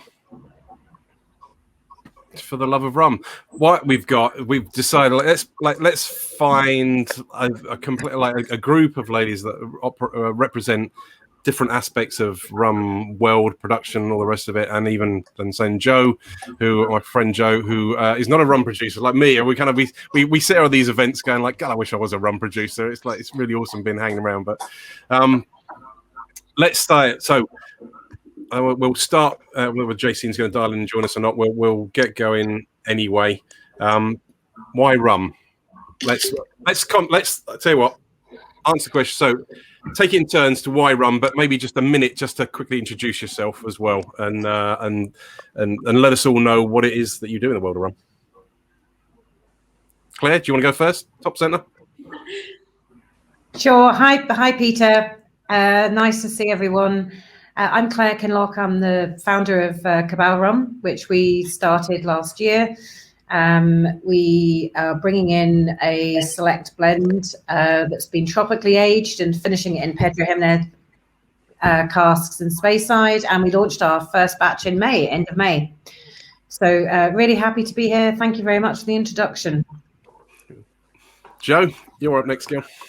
Cool. Hi guys, I'm Joe. Some of you might know me as Joe Blogs Rum. I am me, so I'm not a producer of rum, unfortunately. I would love to have that as a day job. Unfortunately, mine's a bit more dull. Don't tell the guys I said that. What I do is just talk about the things I love, and the things I love at the moment are rum, and it has been for quite a few years now. So I suppose you might call me a blogger on social media. I had a website once, don't have it anymore. And so now I just talk about the rums that I love on Twitter and Instagram. So nice to be here and keen to hear what everybody has to say. So yeah, that's me. Shona? Hi, I'm Shona. I'm one half of Rumborough. We blend Caribbean rums, aged rums, a 5-year-old and a 3-year-old. We bring that into Scotland overproofed, and then we add Scottish water to our product. I love rum. I love rum. It's fun. It's family. It's friends. It's everything. It's everything. That's awesome. Nora? Hi, so I'm Nora. I'm the co-founder of Pixel Spirits. We're based in the West Highlands of Scotland in North Valbulish. We in Glencoe and Port William. And so our distillery has been up and running now for almost 4 years, but with the rum production, we're still quite new. Well, the rum production actually started already a couple of years ago, but we finally then launched our first product just this spring. So the white rum and a golden rum that we have so far, and other things coming soon as well. JC, you feel like, to be fair, you've been in rum forever, but like, come on, just pretend that we don't know you and introduce yourself anyway. Hi everyone. Why rum? And why rum? I'm JC, co-founder of Matugga. Just shoot across, kick Paul out the way. So yeah, we're down in Livingston making all manners of rum under the Matugga brand, and most recently the Liv range. Why rum? It's all I've ever known. My family's from Jamaica. It was something I probably had as a 5-year-old in a rum cake, if that's okay to share that. And yeah, it's for me, sugarcane spirits are just beautiful. You know, there's so much to explore. For me, it triggers memories of good times with families and friends. I love the versatility of the spirit. You know, we're seeing more and more kind of innovation in the category, which I think is good. And yeah, as it relates to Scottish rum, it's just a fantastic community up here. So really happy to be with you ladies. And Pete, should we call ourselves the matriarchs of rum tonight? Shall we? Yeah. I want to turn the camera off and leave you guys just ladies to chat. It's such a terrible thing. I keep defaulting to guys. Even my little girl tells me I'm not a guy. Like, I'm sorry, I can't help myself. I speak without thinking. Right. Anyway, that's about me. So we said, like, why rum? We need to really find out what got you into, particularly why rum now? Why not something else? And could there be something else? And you know, we need to explore this a little bit more, maybe. I think Pixel, you were making a gin surely before you were making rum, so you know. Yeah. So the whole distillery project started already about 6 years ago, but it took us a couple of years to kind of convert these old farm buildings into the distillery, and we also have the distilling school. So we started with gin. It was kind of an easier thing to start with, and then but we did already have in mind that we do want to make other spirits, and rum has been kind of really close to my heart for a long time.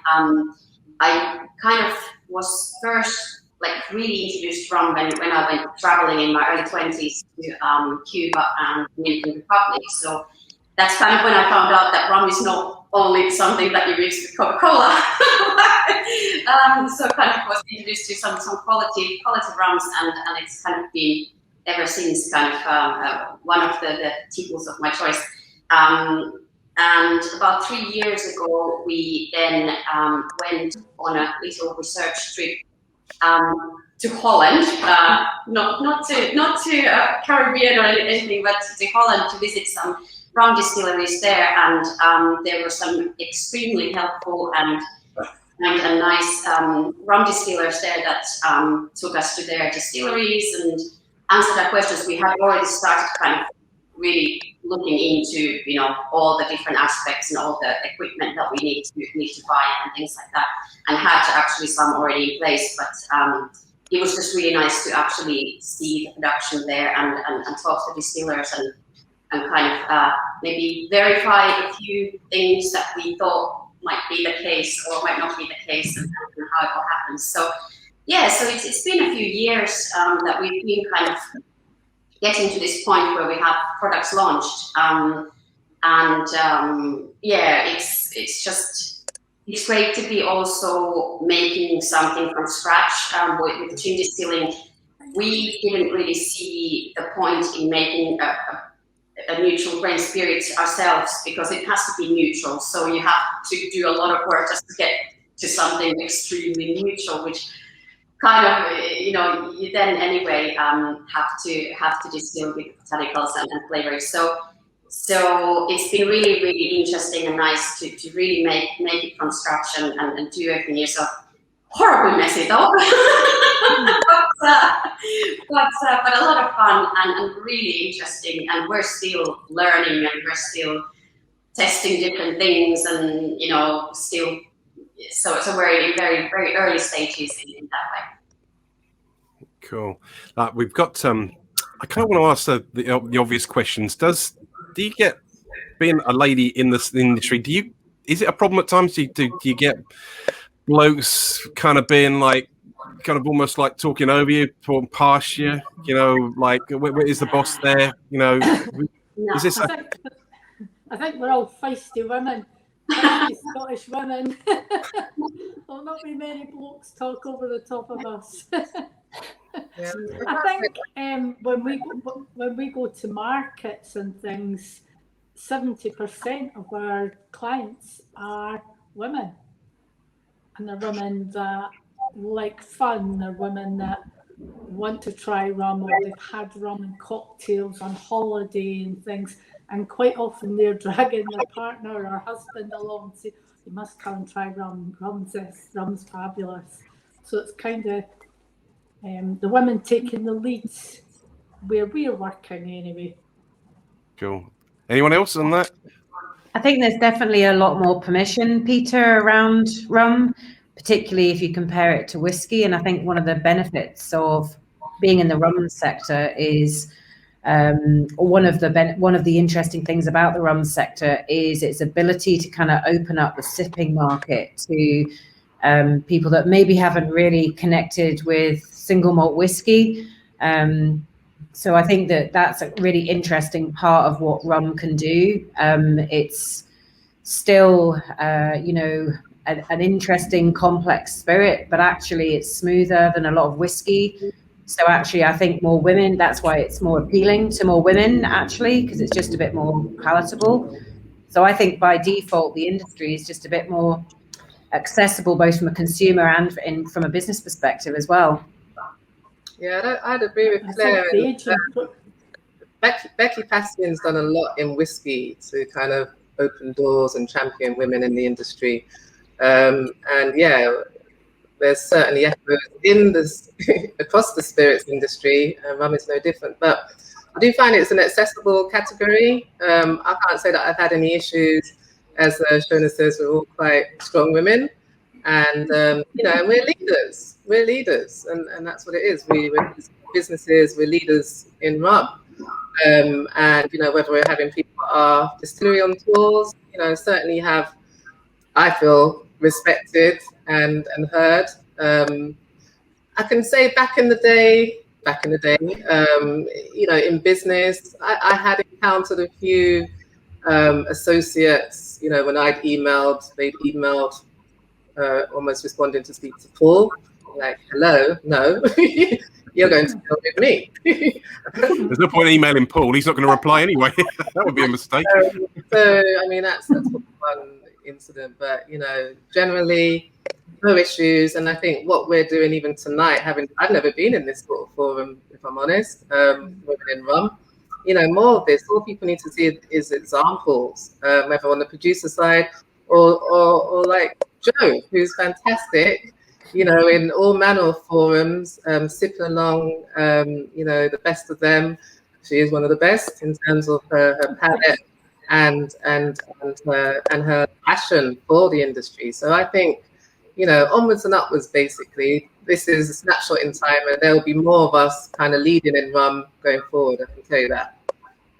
I guess just going back to what you said, actually, Jessine, about some of the perceptions people have. I think the rum community itself, once you're in it, is a fantastic place. Everyone's super, super welcoming. Everybody just wants to get along, have fun, learn, and share rum. I think where I've encountered kind of, I suppose, more unconscious biases have been when I've been a consumer going into a bar, if I've gone in with a guy.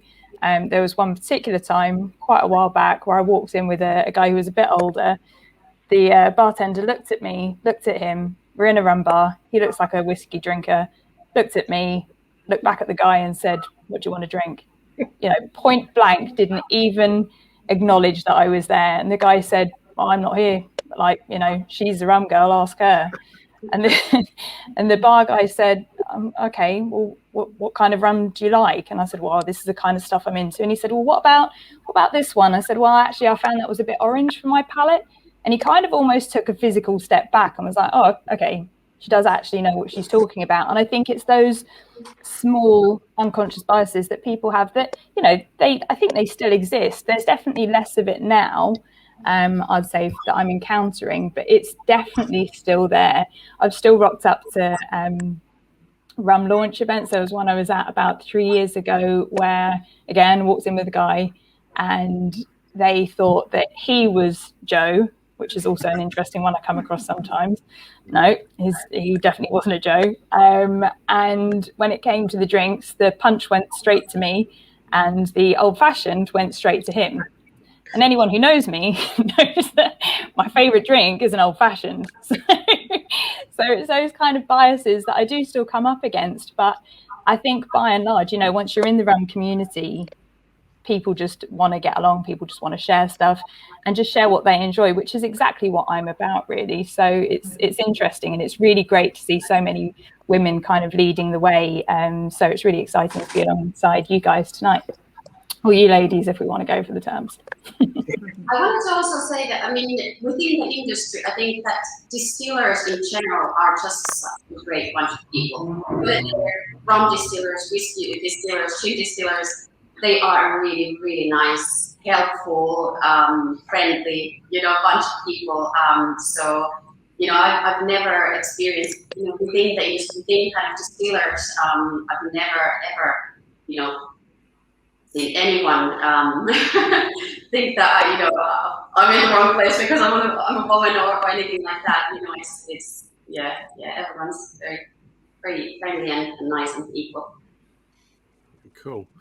So what's what's next? I mean, where can rum go? I mean, like we say, this is for the love of rum. Were we just on the start? What's needed? Throw that out. Yeah, who fancies tough fielding that one? I personally think that we need to stick with premium rum. That's what's going to push the market. And I know that the customers that come to us, they're looking for premium spirits. They like just a sipping rum. They like to be able to taste the spirit. If they want to add a mixer, that's fine. But they like to taste the spirit first. That sits well with our palate. When we started this, we were historically malt whiskey drinkers. So that kind of shaped our palate for spirits, for good spirits. So when we started our rum, that's where we thought, let's do the premium stuff. Let's go for the high standard. And that's kind of what people expect. And I think, as I say, if we keep going down that road, we'll nail it. Absolutely. And get more women. So one of the rum. I beg your pardon. Go on, Coach. I was just going to say, I think the premiumization is key, in terms of securing respect for what we're doing as producers and the category. But I love the fact that we're also bringing some new consumers to the category. Certainly some of the aged cask age rums being held up there as some of the best of the stock. Obviously we're still early stage young rums, but we're certainly bringing whiskey drinkers to the categories. And with some of the innovation, maybe taking some cues from the Renaissance, but respectfully, adding these lovely infusions and botanicals, is bringing gin drinkers to the categories. And I think that's a good thing. I think as long as we're all kind of being open and clear as to, what our style of liquid or juice is, then, so the consumer is empowered to make the right choice. I think the diversity is great. I mean, in my family, we'd be very comfortable sipping on a overproof white rum. But I'm suddenly seeing some of my aunties drinking, spiced and flavored, and that's fantastic. And that's new, and their palate is kind of being opened up to different possibilities through mixers and different combinations.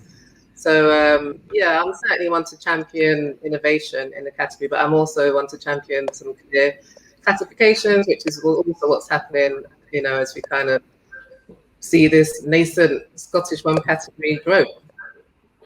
I think that's what I'd be particularly keen for. I'm all about transparency. Just outside of rum, even as a person, I like to know what it is that I'm putting in my face. If I'm buying a sandwich, I want to see all the ingredients. If I'm buying a rum, I want to know what's in it.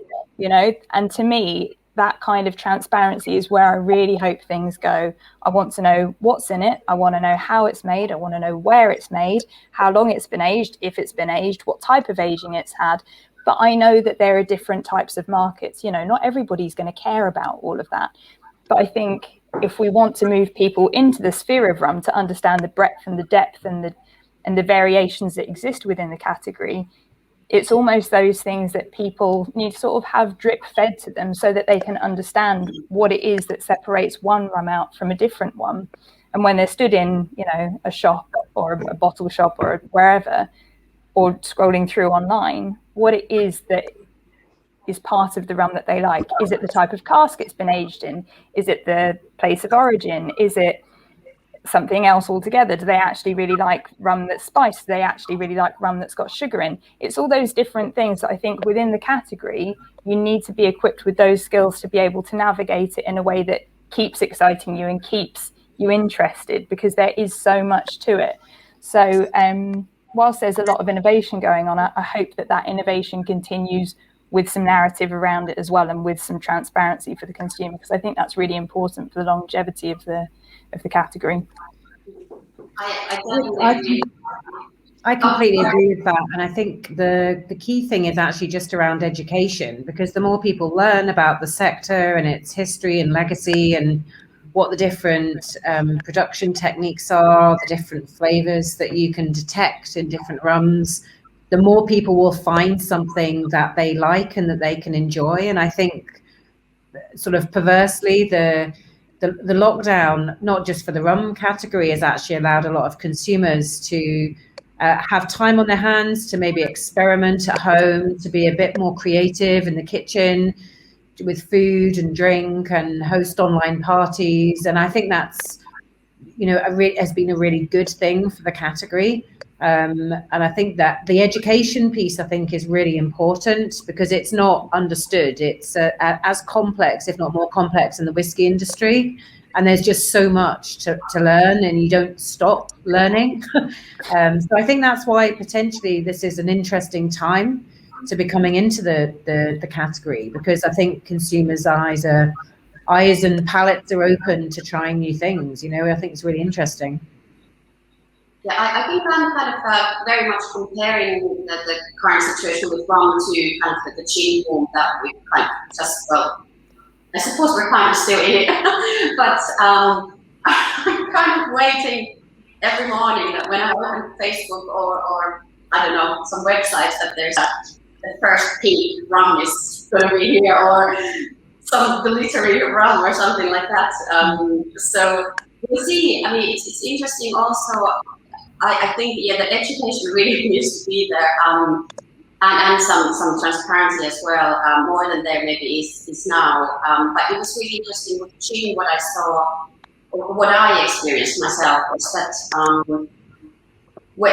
there was kind of a point where there were so many kind of gin liqueurs and heavily infused gins out there in the market that when they actually tasted real gin, you went to events and people were, oh my God, that's strong.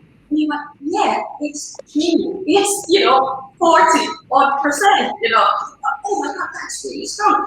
And they expected gin to be a liqueur, which was a real shame. But then it changed, and I do think that it has changed, and people are now kind of understanding the difference more. There was a point when people didn't really understand that there was a difference between, let's say, a gin and a gin liqueur. And I'm hoping that also people will, in time, also be kind of understand rum and everything. Rum is also better. So. Feels like we have a few threads kind of coming together. There's that kind of there's more products coming to market, but we're presenting, the rum category presents it maybe in a more welcoming way than some other categories might do, or more the perceived sort of grown up ones like whiskey. And then education kind of following. So I mean, I used to blog based on enthusiasm rather than education, I think is fair to say, as a style. And Joe now represents like the modern era of giving all that kind of information. You need someone with the passion and the enthusiasm to do it. And we're heading in the right way. Is it more of the same?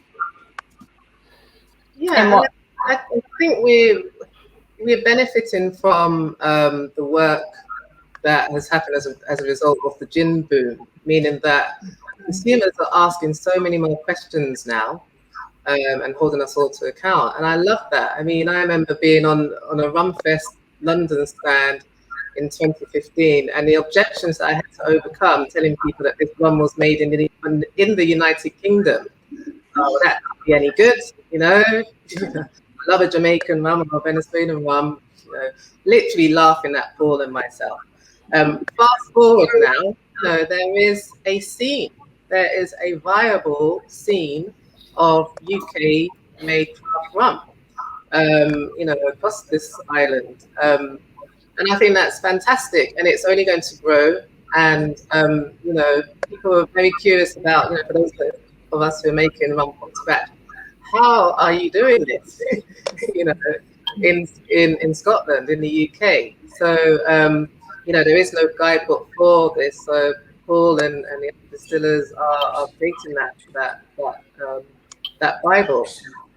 So yeah, I think it's an exciting time for rum, and I just hope that more people just continue their journey into the world of craft rum. There's so much to explore. Yeah, I'll throw in a point. I thought there was going to be a. Sorry, Shayla. I was going to say there's so many personable people here, that the enthusiasm comes back, and I think that's what people drive, and they thrive on the enthusiasm for the products. But please, I talked over you. Sorry, I was just going to say that the diversity of rums in Scotland is huge. There's a lot for people to learn about rum, myself included in that. I love going out and trying different rums and being able to say to people, if maybe our rum isn't what they like, well, what about this one? It's all about sharing your knowledge and your skills of rum, and giving people the best experience of rum. Yeah, and I think that's actually part of the challenge sometimes. I think people have, they've had that one really bad experience with rum when they were at uni, and they never want to touch it again, or that one really bad night out, and all they think about is that one awful time. And it's almost once you get past that and say, well, actually, there is more than that one that you have behind the bar. And you go, actually, there's a couple of different ways that you can have it as well. And I think sometimes it's even working out which way you want to drink it. I quite like sipping my rum neat because, it's nice to feel the different flavors in it and get the different the different parts to it, rather than just always sipping it with Coke. Sometimes it's nice to just have it on its own. And I think when people can begin to kind of understand the nuances across the category, it's a good place to be, when you can start to understand what those differences are. But I think sometimes it's just that first hurdle. And I feel like spiced in particular is a nice way for people who go, rum's not for me. It's a nice kind of entry point for people who are new to the category or think that it's not for them. But then you've also got the whiskey drinkers who go, actually, I'm more about the complexity, I'm more about the depth of flavour, I'm more about the aging process, and actually there's a rum for them as well. So I think there is a rum for everyone. It's just working out which rum it is that is your type of rum that you want to start off with as you kind of grow and kind of explore the category a bit more. Yeah, it's just hard sometimes, isn't it? Just getting over that first hurdle. But once you're in it, it's a fantastic place to be. So Claire, you must have been in this sort of situation. You've just literally brought a brand to market in the last little while. Is that part of your battle? Is that kind of, is battle's the wrong word maybe? Is that, but getting people to maybe try things for the first time?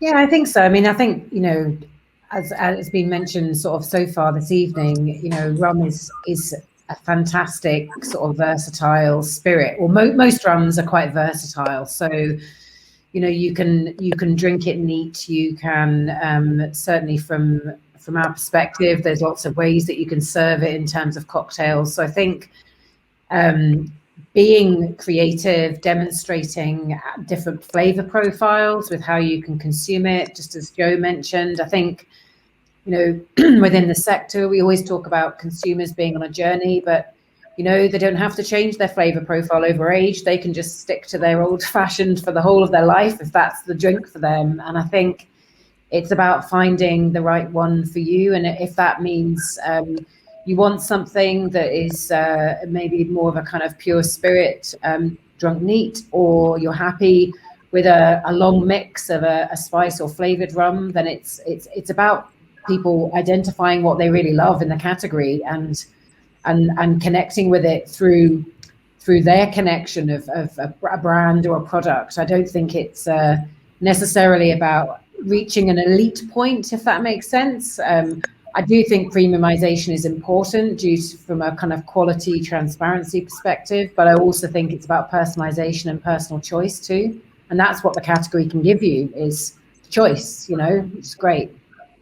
To be fair, the selection of rums, I know it wasn't exactly designed that way, but the selection of rums we have this evening for this particular panel, pretty diverse. When you look across there from the Live Black Spice, Cabezon, 1513 Rumbera, which I have a kind of a personal kind of connection with, because I know the rum that I know where you get your rum from.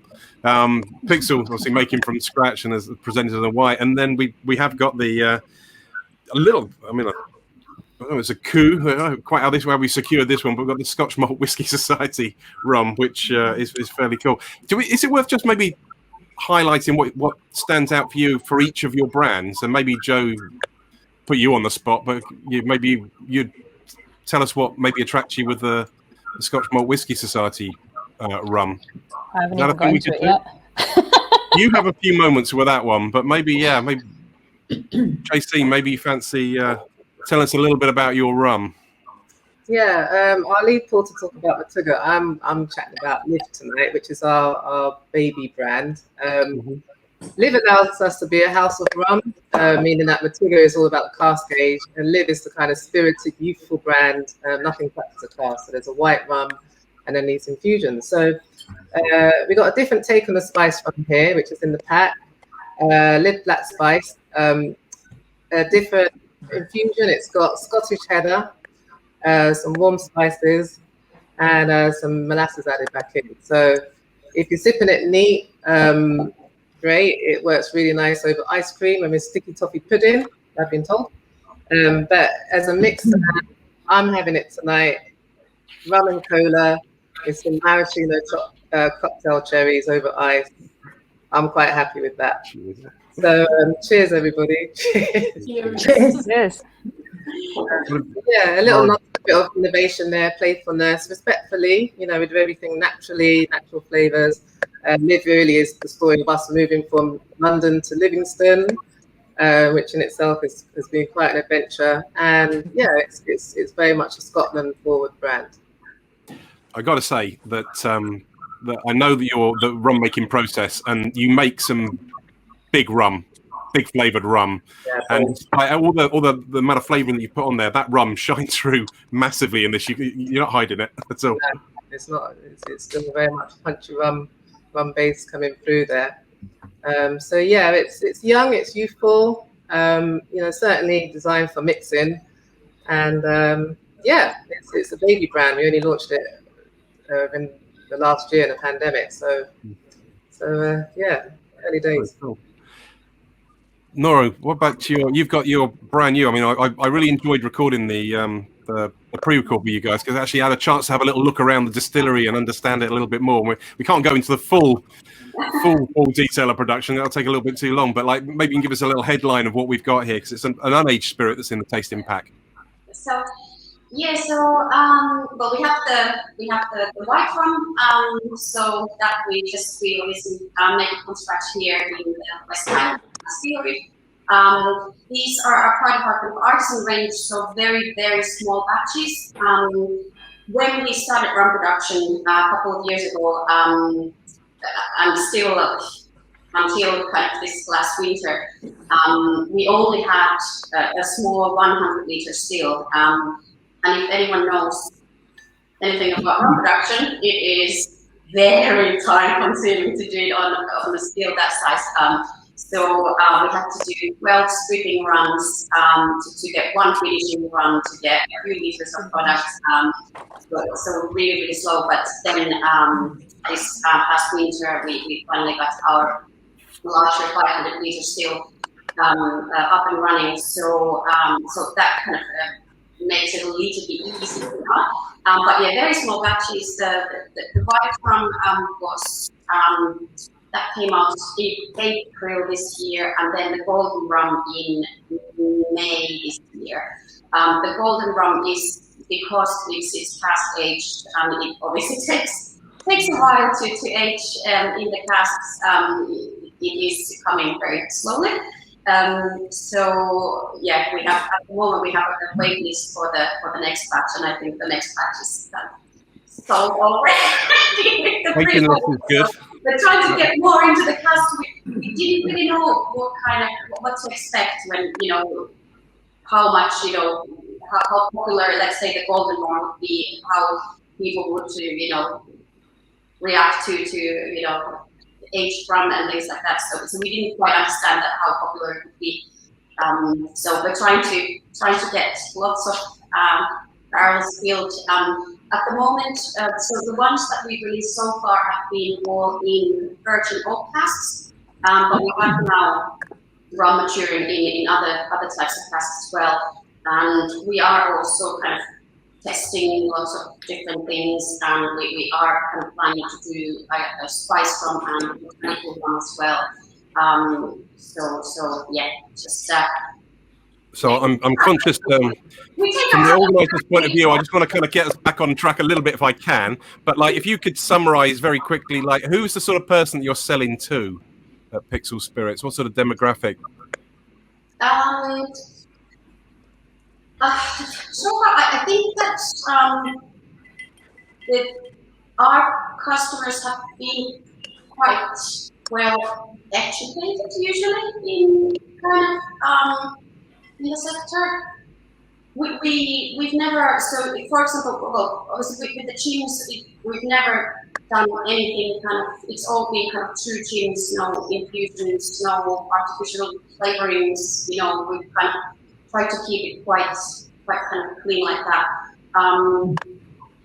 So we haven't really gone kind of down that kind of liquor route and things like that. Not to say that we wouldn't, and that there's anything bad about that, but because we haven't, it kind of attracts maybe certain type of customers that are looking for certain type of products.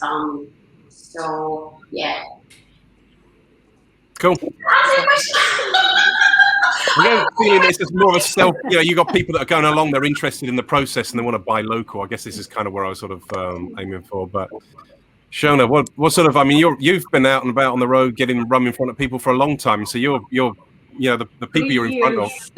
Yeah. Yeah, we've been out. We've been in business now for 3 years. Ours is a golden aged rum. It's a 5-year-old and a 3-year-old blend from Barbados. For us, it's very much a sipping wine. Wine? Dear me, it's sipping rum. A cube of ice is how we drink it at home. But equally, I mean, fabulous in cocktails. No additives, spices. It's aged in the Caribbean, so you've got that natural reaction with the wood. Gives it its beautiful colour. And we always say it's the best of that the Caribbean has to offer, with the best that Scotland has to offer. And that's water, that's not Gary and I.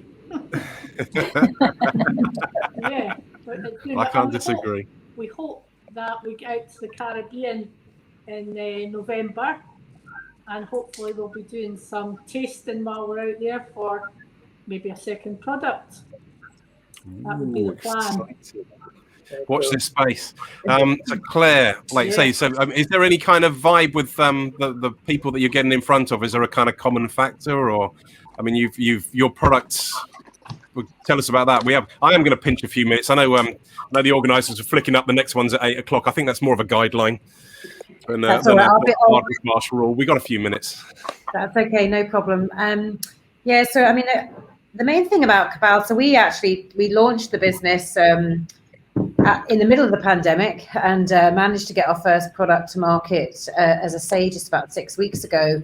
And the main thing about Cabezon is that we created 8 different liquids with different finishes, and we tested it with predominantly consumers, but also experts within the trade. And we actually just used the process of consumer feedback to help us define the liquid. So we had eight blends and different finishes. Actually, and slightly comically, we had to do household to household testing because of some lockdown restrictions, which was quite interesting. And we spent quite a lot of money on DHL for online tastings. But we managed to be really, resilient and try and overcome that. And I think for me, that was really important, that it was kind of like a consumer-defined product. And so the reason that it's called Cabezon number 1513 or the 1513 is that it was simply the number of the sample that we were testing was the overriding winner effectively through our groups. And so that was the one that we ended up taking to market. And the actual product is as I say, is a bespoke blend. And it's finished in the Pedro Jimenez cask. So it's a really beautifully complex liquid. It's effectively coming from 6 different distilleries in the Caribbean. And the Pedro Jimenez just makes it a really smooth liquid, which means that it's, as I say, easy to sip and great to sort of mix as well. So it's got a lot of flexibility, and we've had brilliant feedback from everyone that's tried it, not just obviously consumers, but now we've started to talk to some experts and some people in the trade. So yeah, it's been a not going to suggest it hasn't had its challenging moments, but it's been a bit of a ride, I have to say, for the last 9 months. And for me, it's just great that people have helped define the liquid. We asked people to help us with feedback on the name, the label, the packaging, everything. And from the liquid perspective, it's a natural rum, so it's no added sugar, non-chill filtered, no flavoring, no color. And this is that sort of natural bit, certainly through the feedback that we had through the tasting with the consumer, was really important to them at that particular time. And so that was one of the things that we took forward with the brand as well.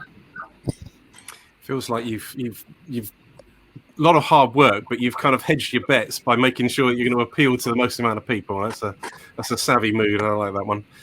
Well, a few moments. You need demand. Well, you do indeed. So, yeah. So this last one in the round, Joe, I'm going to put you a little bit on the spot with this one. Yeah. This last rum that was in the pack. I mean, this one's a completely different animal to everything else that's in there. JT, you're the one who sourced it, wasn't it? I think was it this one? You managed to get the Scotch Malt Whisky Society one. Is that your dealing to get this? Okay. It is What do you think? absolutely lush. If It you're is. asking me what I think, Yeah. yeah, I started sipping and then I looked at the bottle because I wondered what we're actually dealing with. Because this to me is just what rum is all about. You know, you look at the bottles that we've got today and tomorrow, and I mean, you know, if you want to start talking color, the color variation is massive. You want to start talking aroma, the aroma is going to be massive. You want to start talking profiles, it's all over the shop.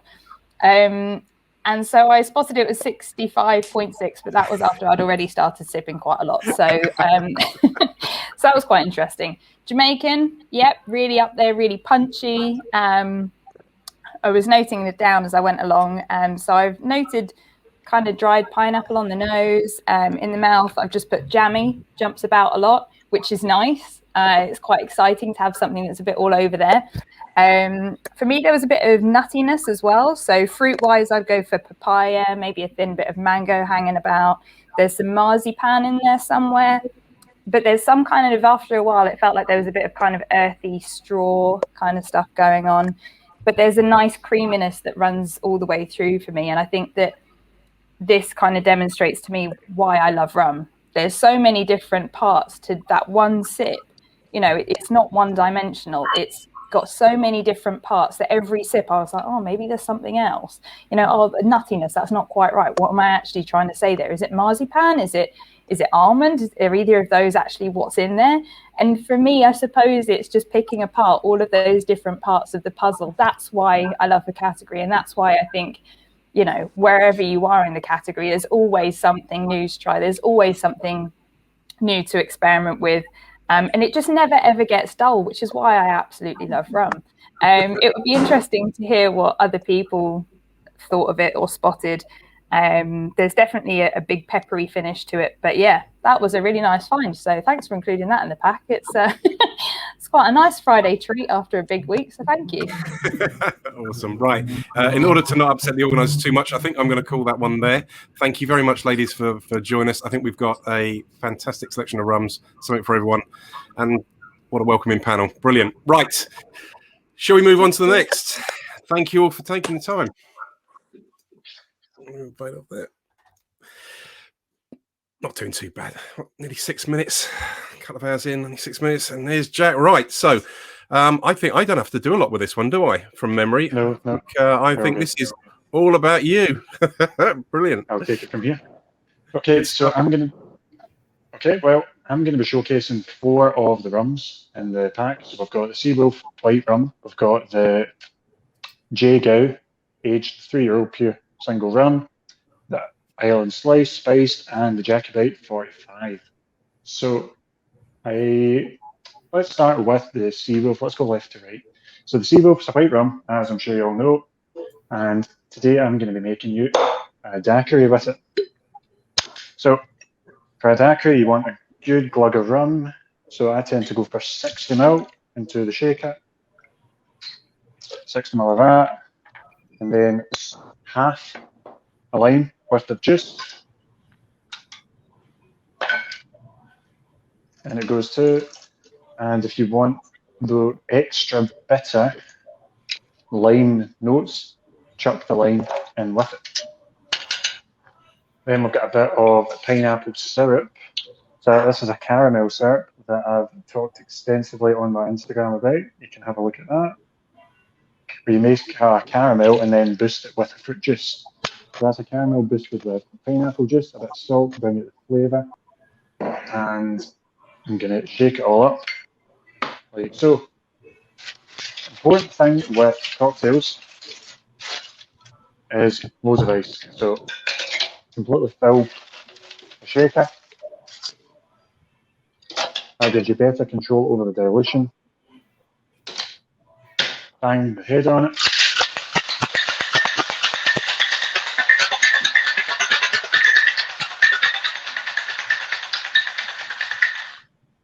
You want to make sure you feel it frosty on the side. That means you've done a good job. Find a glass of your choosing and straight it out.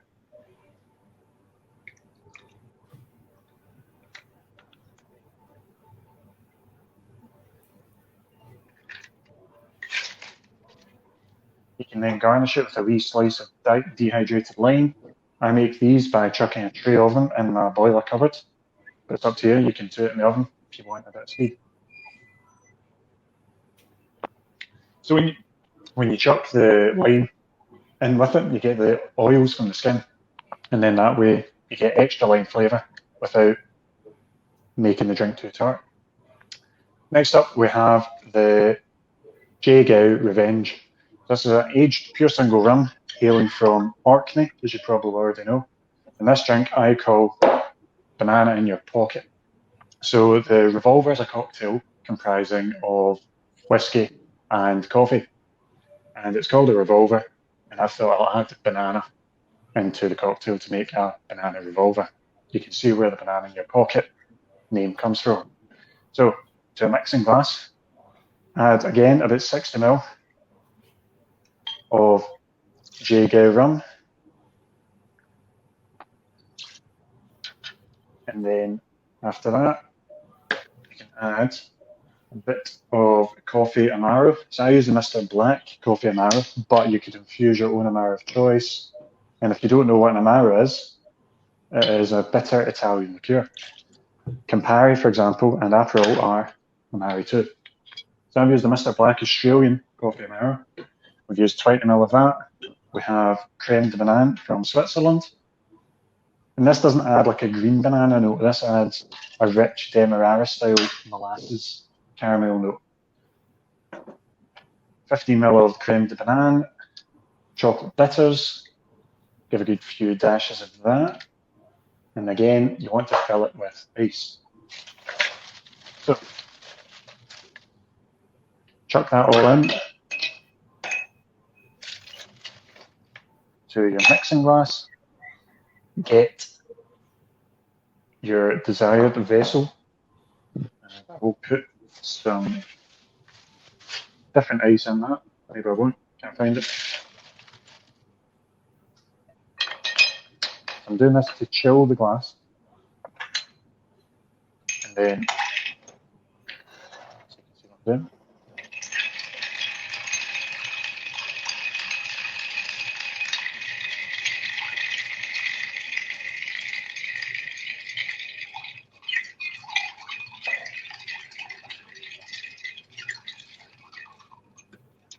So I'll stir that until for about 30 seconds, and then at that point you strain it out. So the dilution you get helps the drink. I'm going to discard that ice.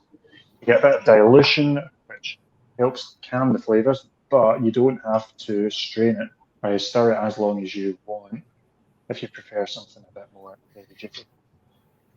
There you go. The final step in this drink is you put a bit of lime peel in it. And this, again, is the oils from the skin that you're really interested in here. So hopefully your lime plays a bit better ball than this one. The important part is, even if the lime zest itself looks a bit mince, you want a good wee slither of it and you run it around the rim. And then that way, whenever you get a sip, you get lime oils in it. And if you really want to boost it, drop it in. So the one that the Rum Festival kindly shared earlier looks a bit more aesthetically pleasing than that, but the flavour's there. Next up in the range is the Island Slice Spiced Rum, hailing from Dumbarton, I believe. So the drink I'm making here is the classic rum cocktail, the mojito. And this one doesn't involve any special tools. What you need is a nice glass, a tall one preferably, some lime, rum, and sugar. So I'm using butterscotch syrup that I've made. And you can use short butterscotch, but the first thing to do is add that to the bottom of the glass. So you want to add about 15 ml. If it's a rich syrup, you can add more syrup if you've got a sweeter tooth. So 15 ml in the bottom of the glass. Add a good handful of lime leaves, like mint leaves. So I've got about 8 there. And you go. You want the lime in it. So I tend to do half a lime and then cut that into quarters. So really you've got 4/8 of a lime. chuck that in with it, and putting this in the glass is important. I had a debate with the guy during the week for the important part of this. And this again, it's to do with the oils you want to express. So you'll notice I've used a lot of lime in these cocktails. And the reason for that is I find lime works particularly well with rum. Where lemon and orange tend to go better with whiskey, rum, for me, grapefruit and lime are the citrus fruits that capitalise on it. The mojito is a lighter style drink, so you only need to do about 40 ml in your drink. Add that in again. Fill the glass with ice. Now I tend to use crushed ice for this because I prefer the extra dilution you get. I'm going to chuck a big handful in. You'll notice I'm very keen on a lot of bar tools. In that goes. Get a straw. And I tend to prefer metal ones for the sustainability factor. But I won't judge you. Give that a stir round.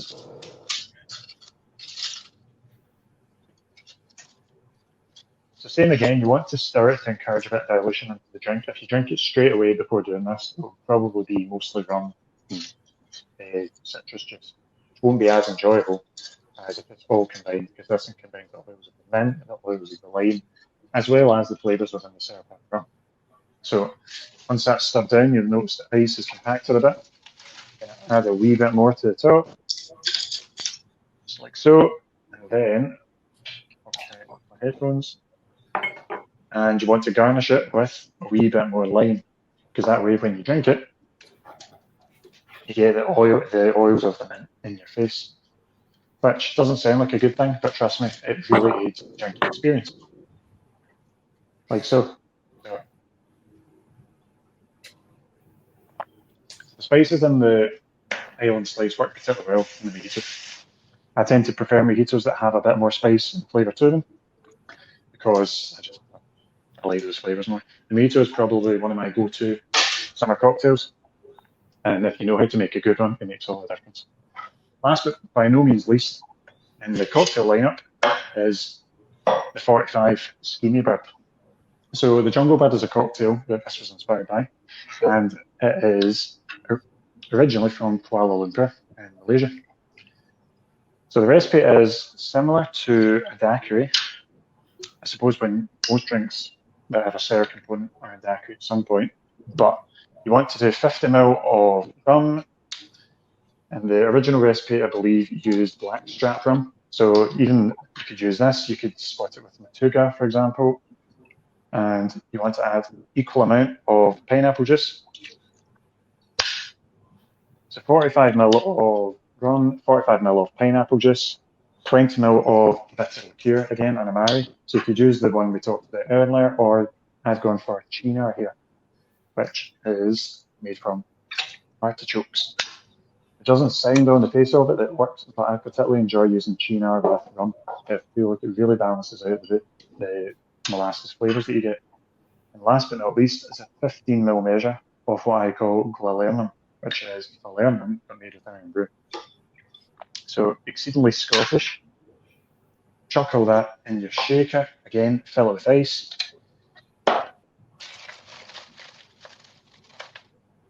And there it goes.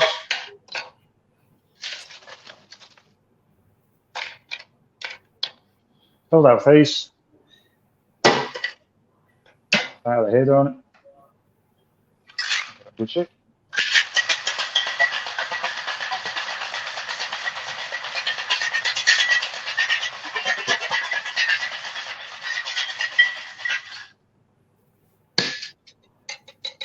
So again, you'll see the shaker has become rather frosty. I'm going to pour that into a nice pewter cup that I've got. So this time I'm going to fill the glass up with ice first.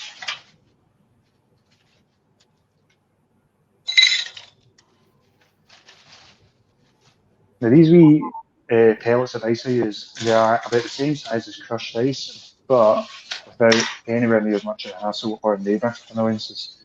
So I used to have an ice crusher, and while it was sort of my pride and joy for quite a while, it makes an absolute racket. So I've found, I'll show you them here, you can get them on Amazon, and they're these wee trays. and they just make these wee tiny pellets, and they make them, and my freezer makes them in about half an hour, 3.5 hours, and then you get a bag full, like so, that you've got ready for use without the need to annoy everybody in the house. So, back to the drink, strain that into your cup or vessel of choice. You can see it's a nice orangey colour. Fill that up. So, again, a bit more haze in it. So you don't need to worry about stirring this one because it's already been diluted in the shaker. Overload that at the top and chuck some mint in the top for, again, an aromatic experience when you drink it. Everything goes. So the mojito got a good mint, I'm afraid here. I've had to utilise the Aldi mint in this case. So again, look for a straw. Put a straw in, if I have one handy. Put a straw in and then get a bit of dehydrated citrus if you so desire. You can garnish it to your heart's content. You can put dehydrated grapefruit, lime, a wee burnt orange slice, for example. Chuck that in. Here's the straw.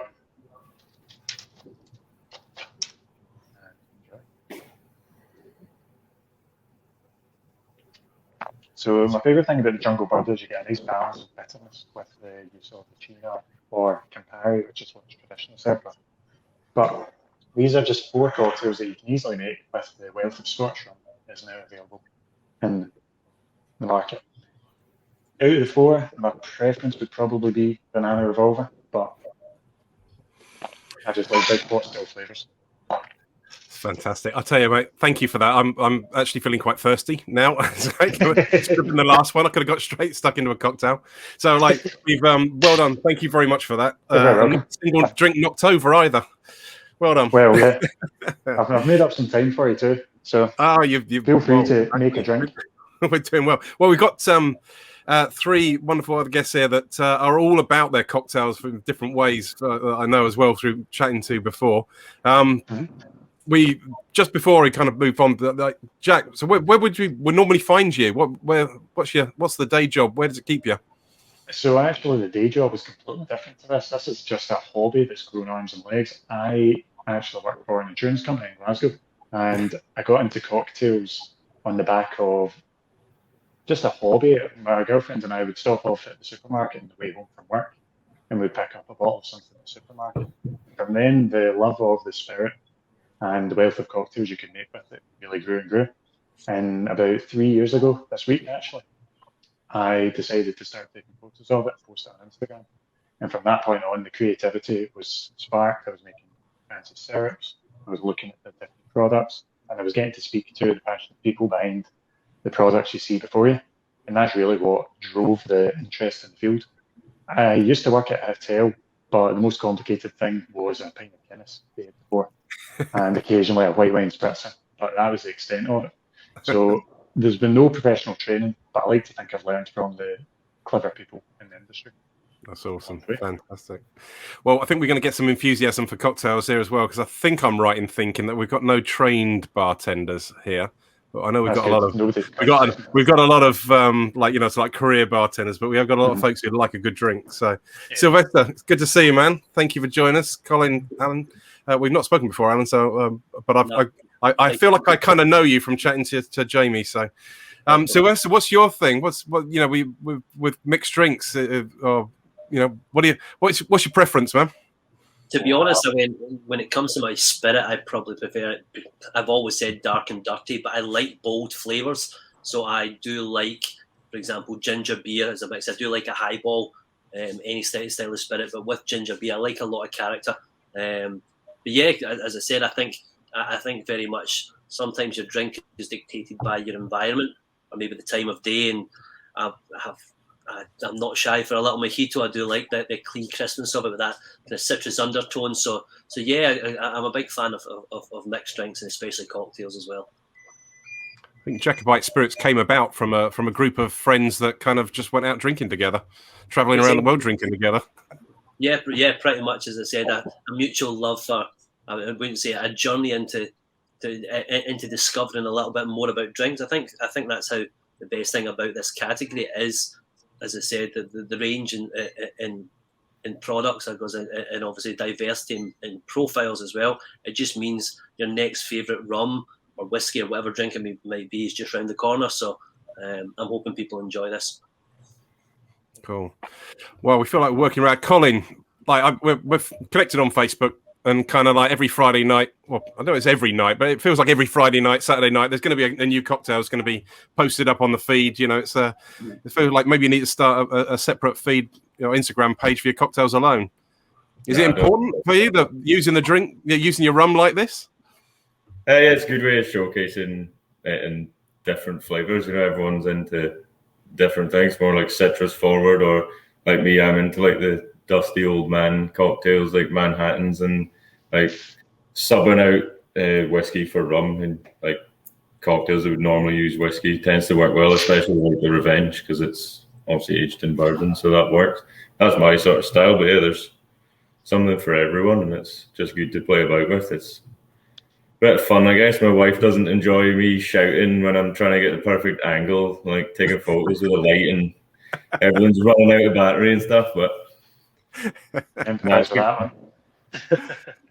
Sylvester, mate, how about you? Well, like Jack said, I'm more of a citrus forward type of guy, because when I left the rum and chase with water type of lifestyle, I went straight into like my Caprinos, my mojitos, my air meals, and so on and so forth.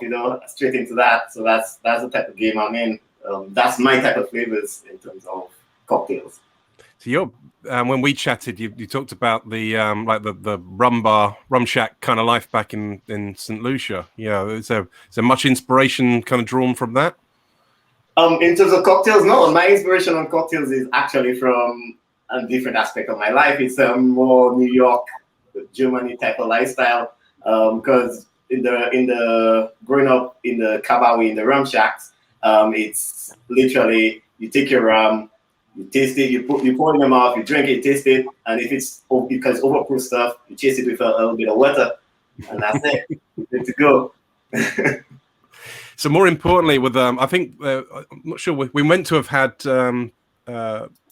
one other guest. We meant to have had Jason Seawolf. Because Jason has that connection to the bar scene that would have added the pub. We're saying this, but we've got 3 brands. I assume that a mixed drink is a good way to sell more rum. Is that a fair comment? Yeah, I definitely think so. Yeah.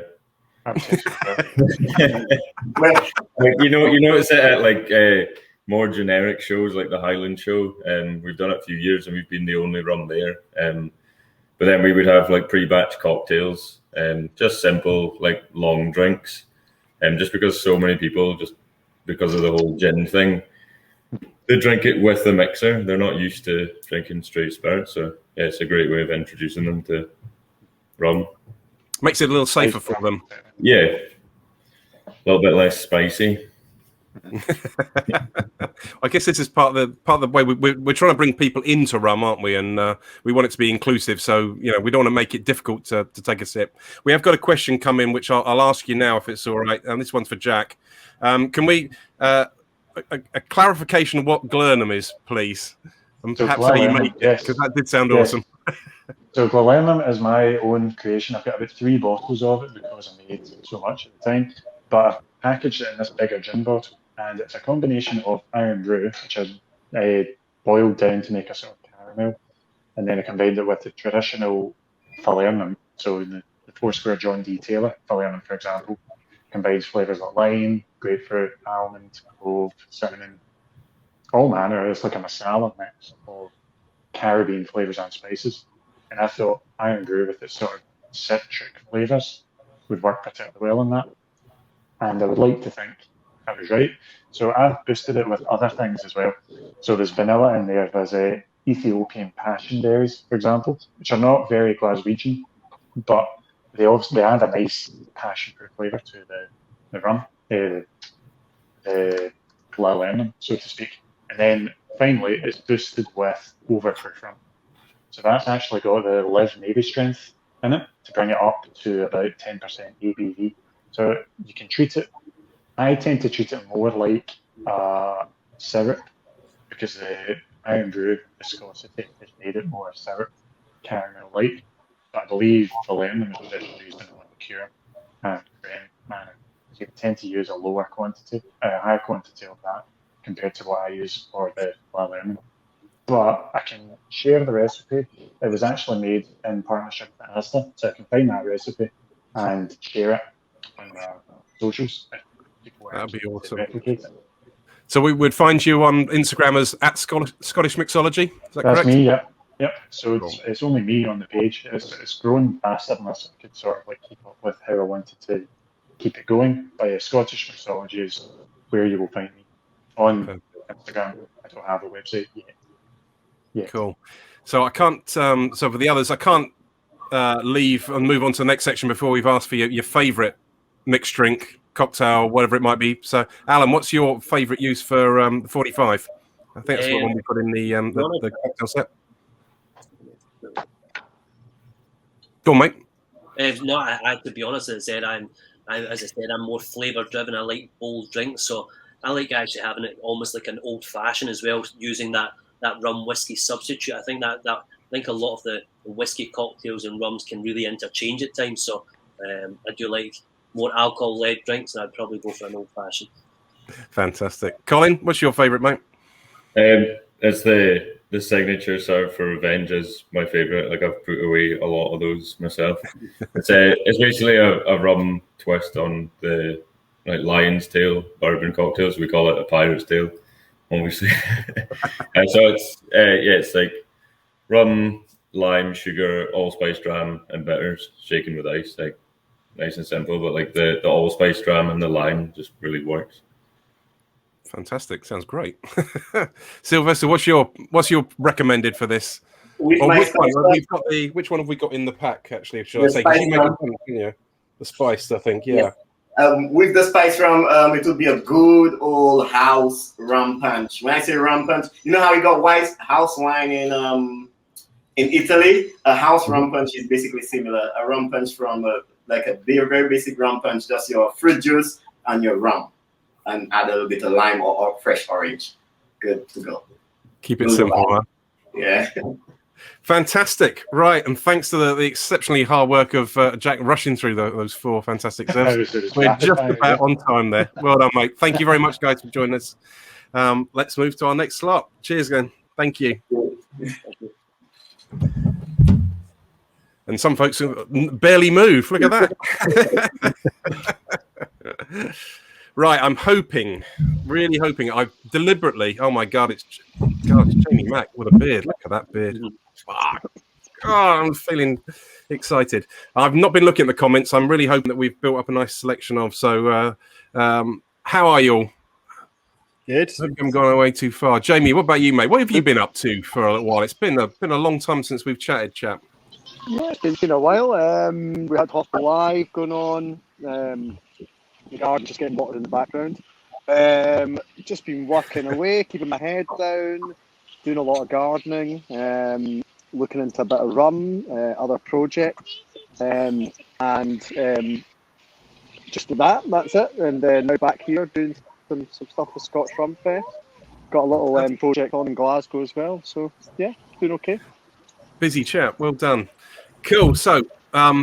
In the background, where are we going to get the questions from? Support team? You're going to have to let me know somehow. Right, before we start on that, signature serves was the thing that's a recurring theme that's come up. We've had 2 have been answered by Sylvester, Alan. Brassneck, Sylvester, your signature serves, please, for Brassneck. What do you think? Well, obviously, the best way at rum is it's best however you like it. Personally, I'm a dark and stormy guy. Just rum, ginger beer, squeeze a lime. I do tend to drink it mostly on its own with just ice and a squeeze of lime, but dark and stormy would be my signature serve. Cool. Just rum and coke, simple. Beautiful. Can't argue with that. just for in case things were going to get difficult, I just happened to have got like a stunt can ready to join me. Like, just yeah. Jamie, what do you think, mate? What's your? Have you been trying these rums while you've been out chatting to people? Any particular serves that have stood out for you, or any suggestions for these spice rums? Nice glass of chilled ice water that I've got right here. Works really well for me. I've been doing a lot of stuff with some different mixers as well, which is really nice. Trying them different ways. I was having a chat with Jason Scott at one point about different styles of tonics and things of that nature. And I think I don't think necessarily you need to look inside the box for traditional serves, be it sort of Coca-Colas. There's a variety of sodas out there, tonics that match really well with loads of rums, and a lot of the sort of classic styles as well. And I think that's why rum's so dynamic. A lot of these spice rums are, I've always liked rum in all its formats, but I've been really quite surprised and, really positively surprised by a lot of the spice rums coming out. Sorry. Trying to type in the wrong hand, beg your pardon, I should have just done that easy. So I'm just getting some information being fed. It's like the football commentator kind of style of thing. I've got like a feed of information coming up just off screen there. What's going on there?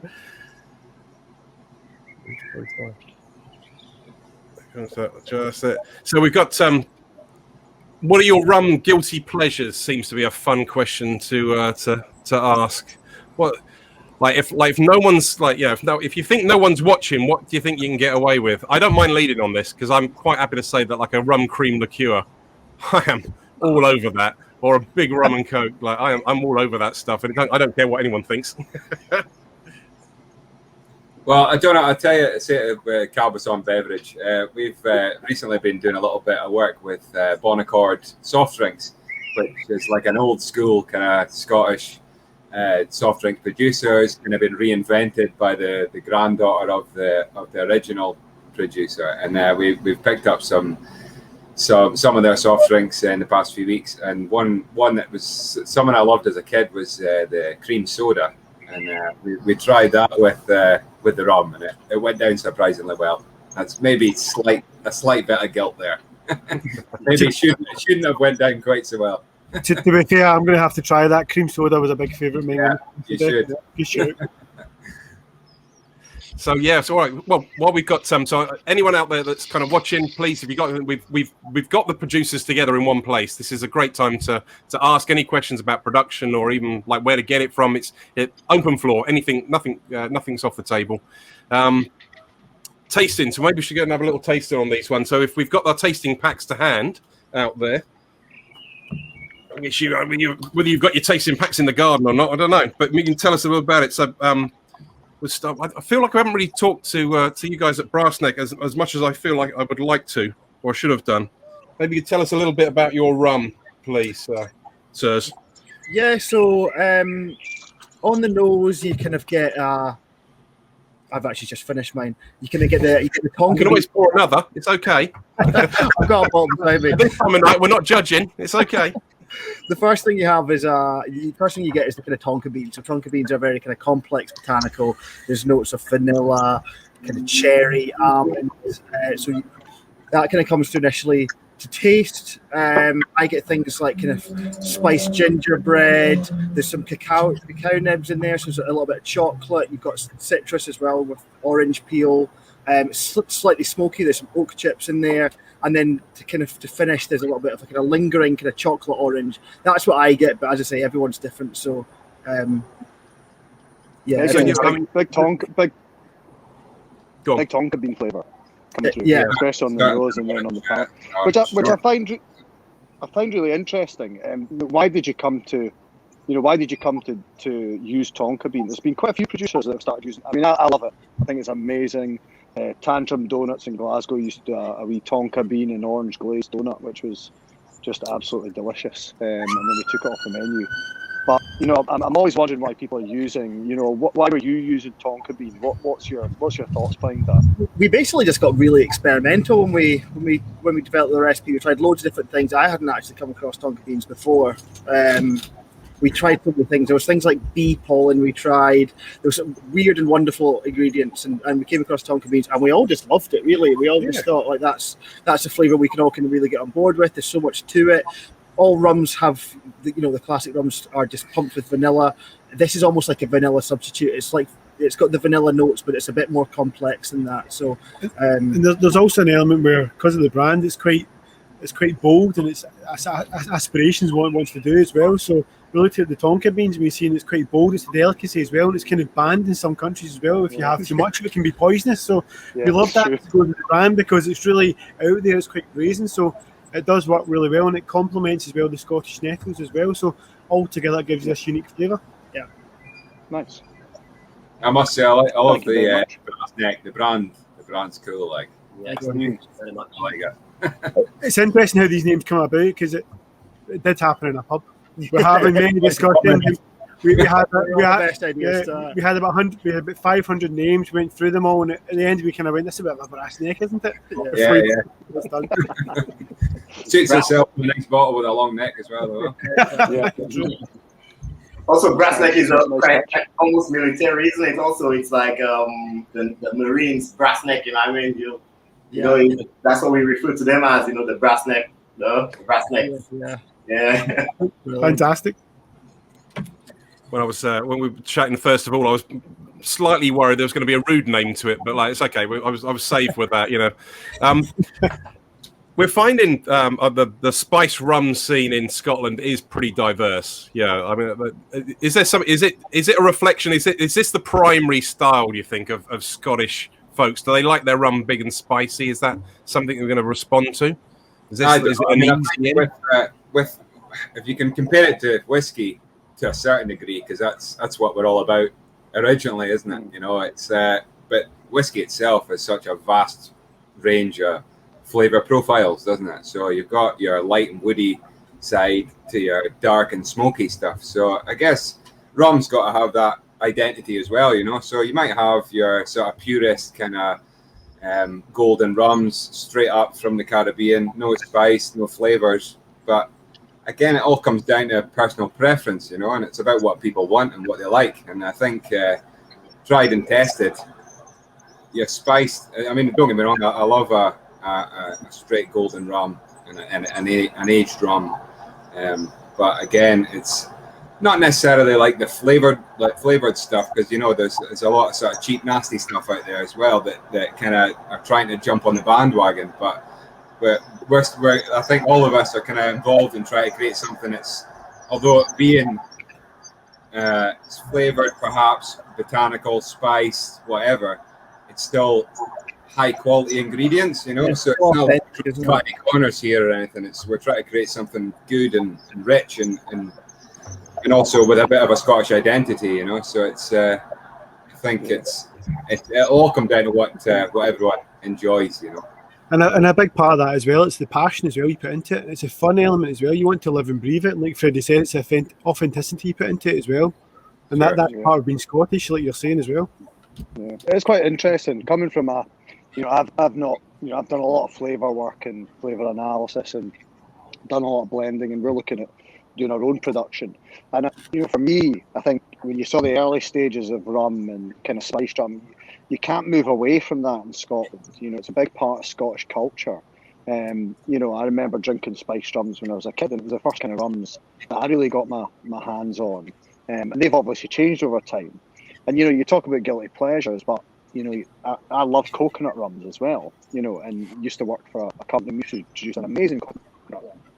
And those guilty pleasure aspects with the consumer element, and I think you're all right, you know, and I suppose that's probably one of the next questions. Where do you all, or if you look at the authenticity that's come through with these rums that you're all producing as well, you know, the flavours, like the heritage aspect, your own storytelling, but a very honest communication about them. I mean, they're very, very impressive products for the consumers and for the market, you know, that aren't, you know, being wishy-washy. You know, you're trying to get a real message across, and so many different flavours as well between you all, which I think is absolutely amazing.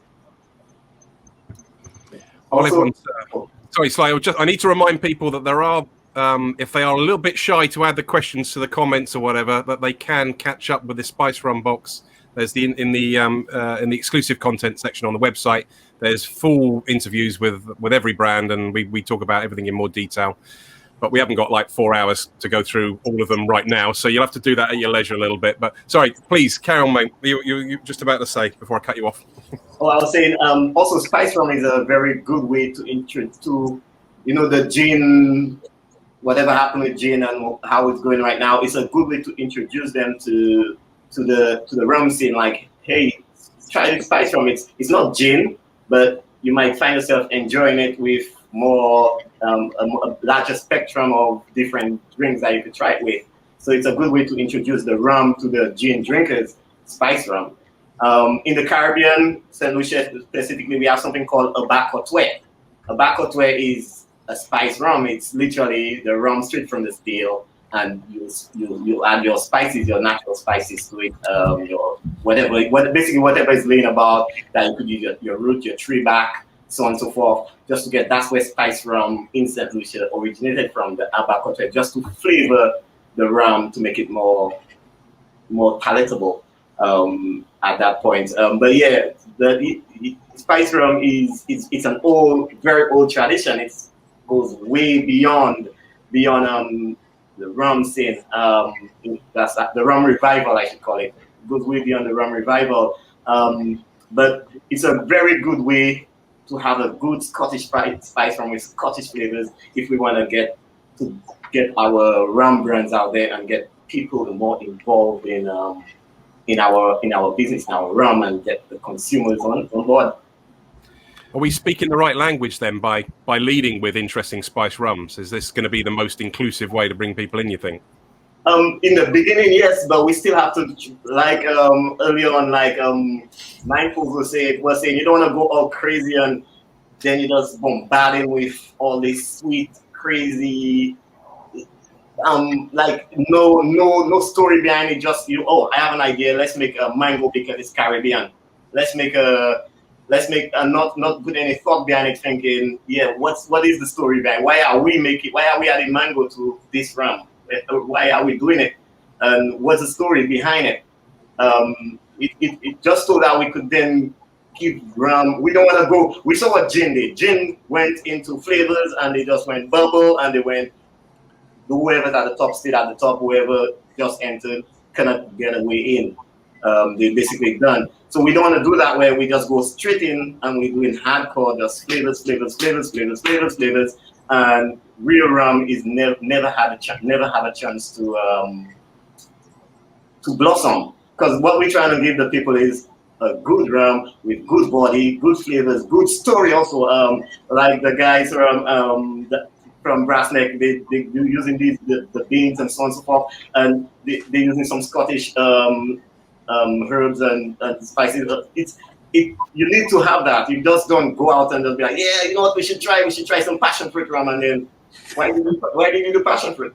You know, what's the story behind passion fruit? Why? You know what I mean? make sure it works for you, your brand, and we're not trying to just, it's not a 5-minute thing.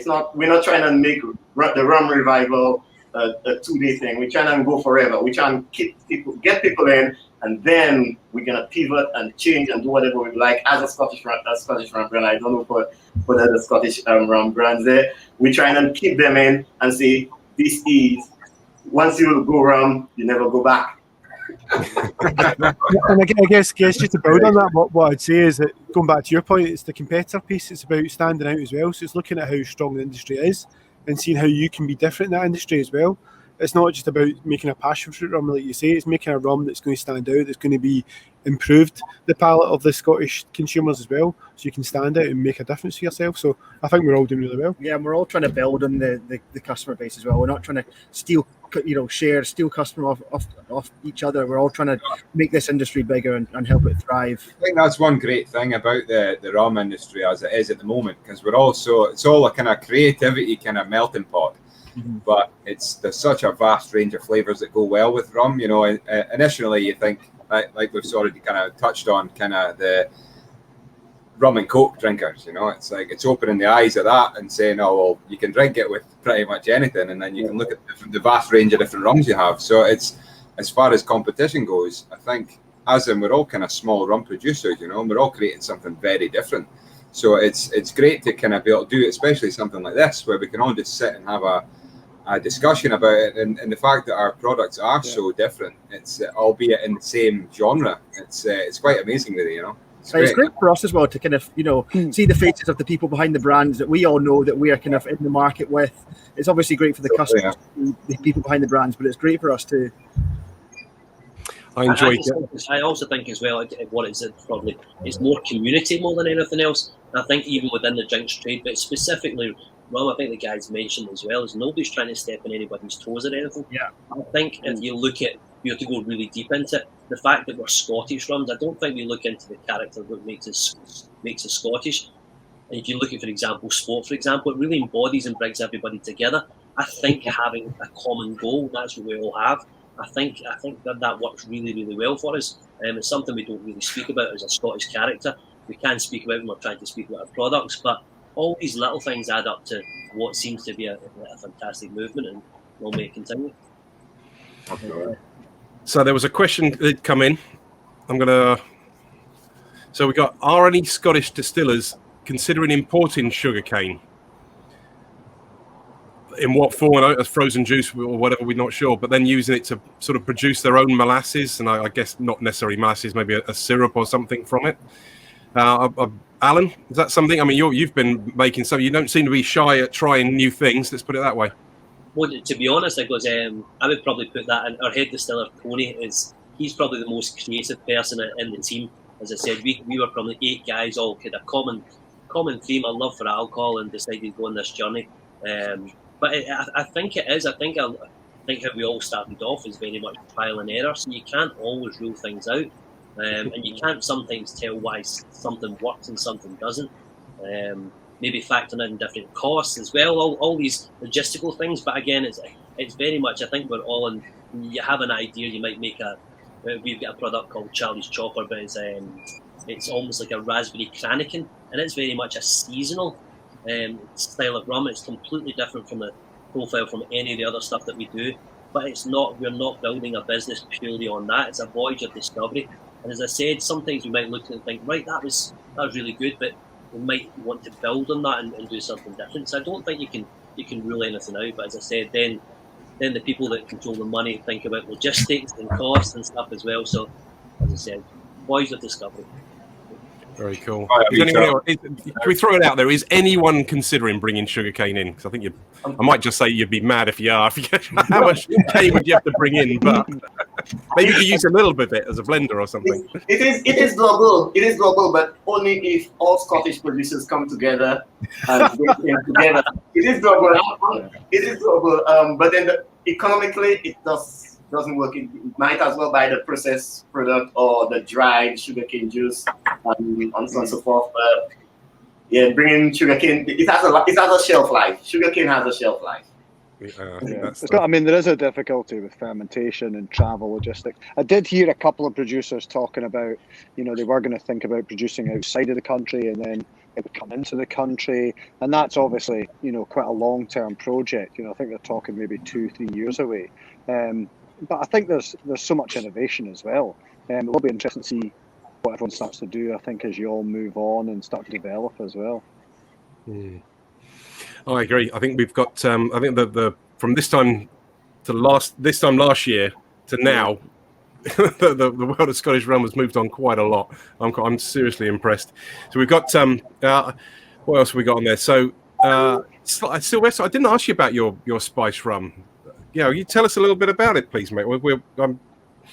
It's a chai. It's a masala chai spice. It's got all masala chai is basically in the Middle East. Normally they have a little bit of cloves, dry cloves, ginger, peppercorns, etc., etc. It's got loads of layers of flavor in terms of that. Maybe I should start how I got the recipe, basically.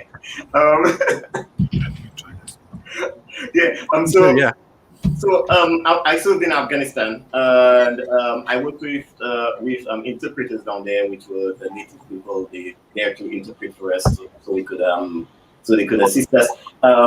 So I grew quite a strong relationship with them in terms of I had my own Afghan name. I was Najib in Afghanistan. And I used to hang out with them, eat, drink with them, everything, so on and so forth. And every night, one of the things after you eat, you always have a little cup of chai, and then you'd sip on it, and you get all these flavors. And they add a lot of milk and a lot of sugar to it, kind of to cut the cloves and so on and so forth. Every time I sipped on it, I was like, yeah, if I can make a cream spice rum, that's something. Don't steal it. I got you.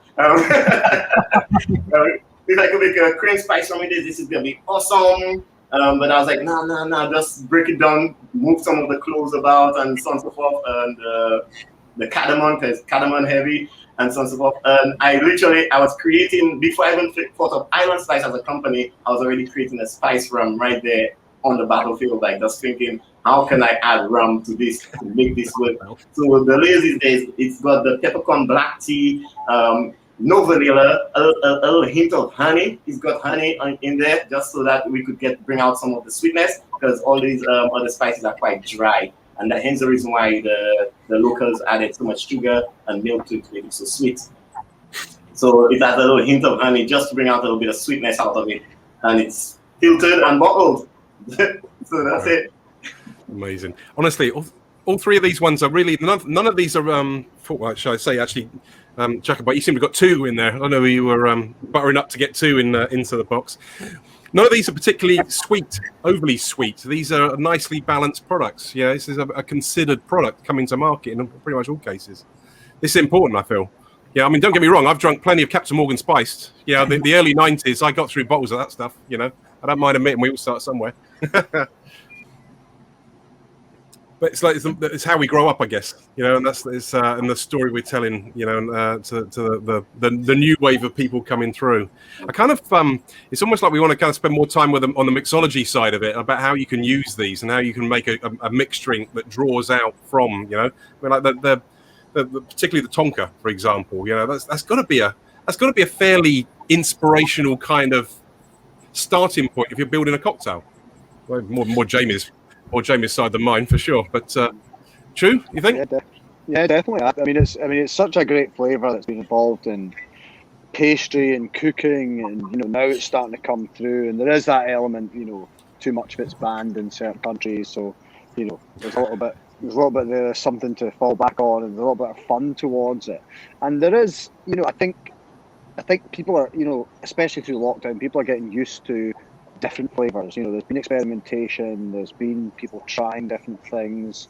You know, definitely for bartenders, you know, you're going to be, you know, these kind of flavors, it's all about flavor. So if you can build on layers of flavor one on top of each other. For example, I do a great drink that's it comes from that donut, from Tantrum Donuts. It's a tonka bean and orange oil highball with rums, and it's actually bolstered with a bit of whiskey as well.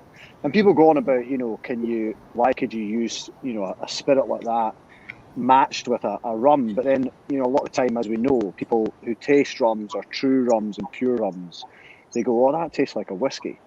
And you go, really? Well, that's what rum is. You know, it's less of the additives. And I agree with Peter. I think the amount of effort that's gone into a lot of these rums, I've really been enjoying them, just drinking a lot of them neat. I think they're absolutely amazing. That's something that we've always wanted to identify with, is being able to have a quality spirit that's good enough to be able to drink neat, you know. And I think that's what's been lacking in the rum market. I think there's been maybe a handful of rums in the past sort of 10, 20 years that have been half decent, but now with us all kind of producing these signature rums, if you like, that are very enjoyable neat, you know. And sure enough, yeah, you can mix it with a multitude of things, but it's just nice to have something that's good enough quality that you can enjoy neat, you know. Yeah. We got just a little thing I wouldn't mind touching on, is that kind of, because we're small scale, and I mean, the Charlie's Chopper was the one part of when it launched. It's not just about the flavor. I mean, you mentioned about the flavor profile particularly, but it was about that sort of environmental aspect that we got to consider. about the weight of the bottle and things. And this is something I know every brand has got a sustainability model in mind, but I mean, you've gone really to the nth degree with this one. You have the bottle there, and you can see, as I said, there's no paper on it whatsoever. The glass is a little bit thinner as well, 100% recyclable. But this product itself, we didn't want to base it just on a fancy bottle. Obviously, the liquid's completely different from what we've done in the past as well. And I think, as you say, is that the market and as things grow, because you don't want to be pigeonholed as one thing, and the diversity within the range is great. So we're really pleased with this product. But the sustainability just adds something slightly different to it.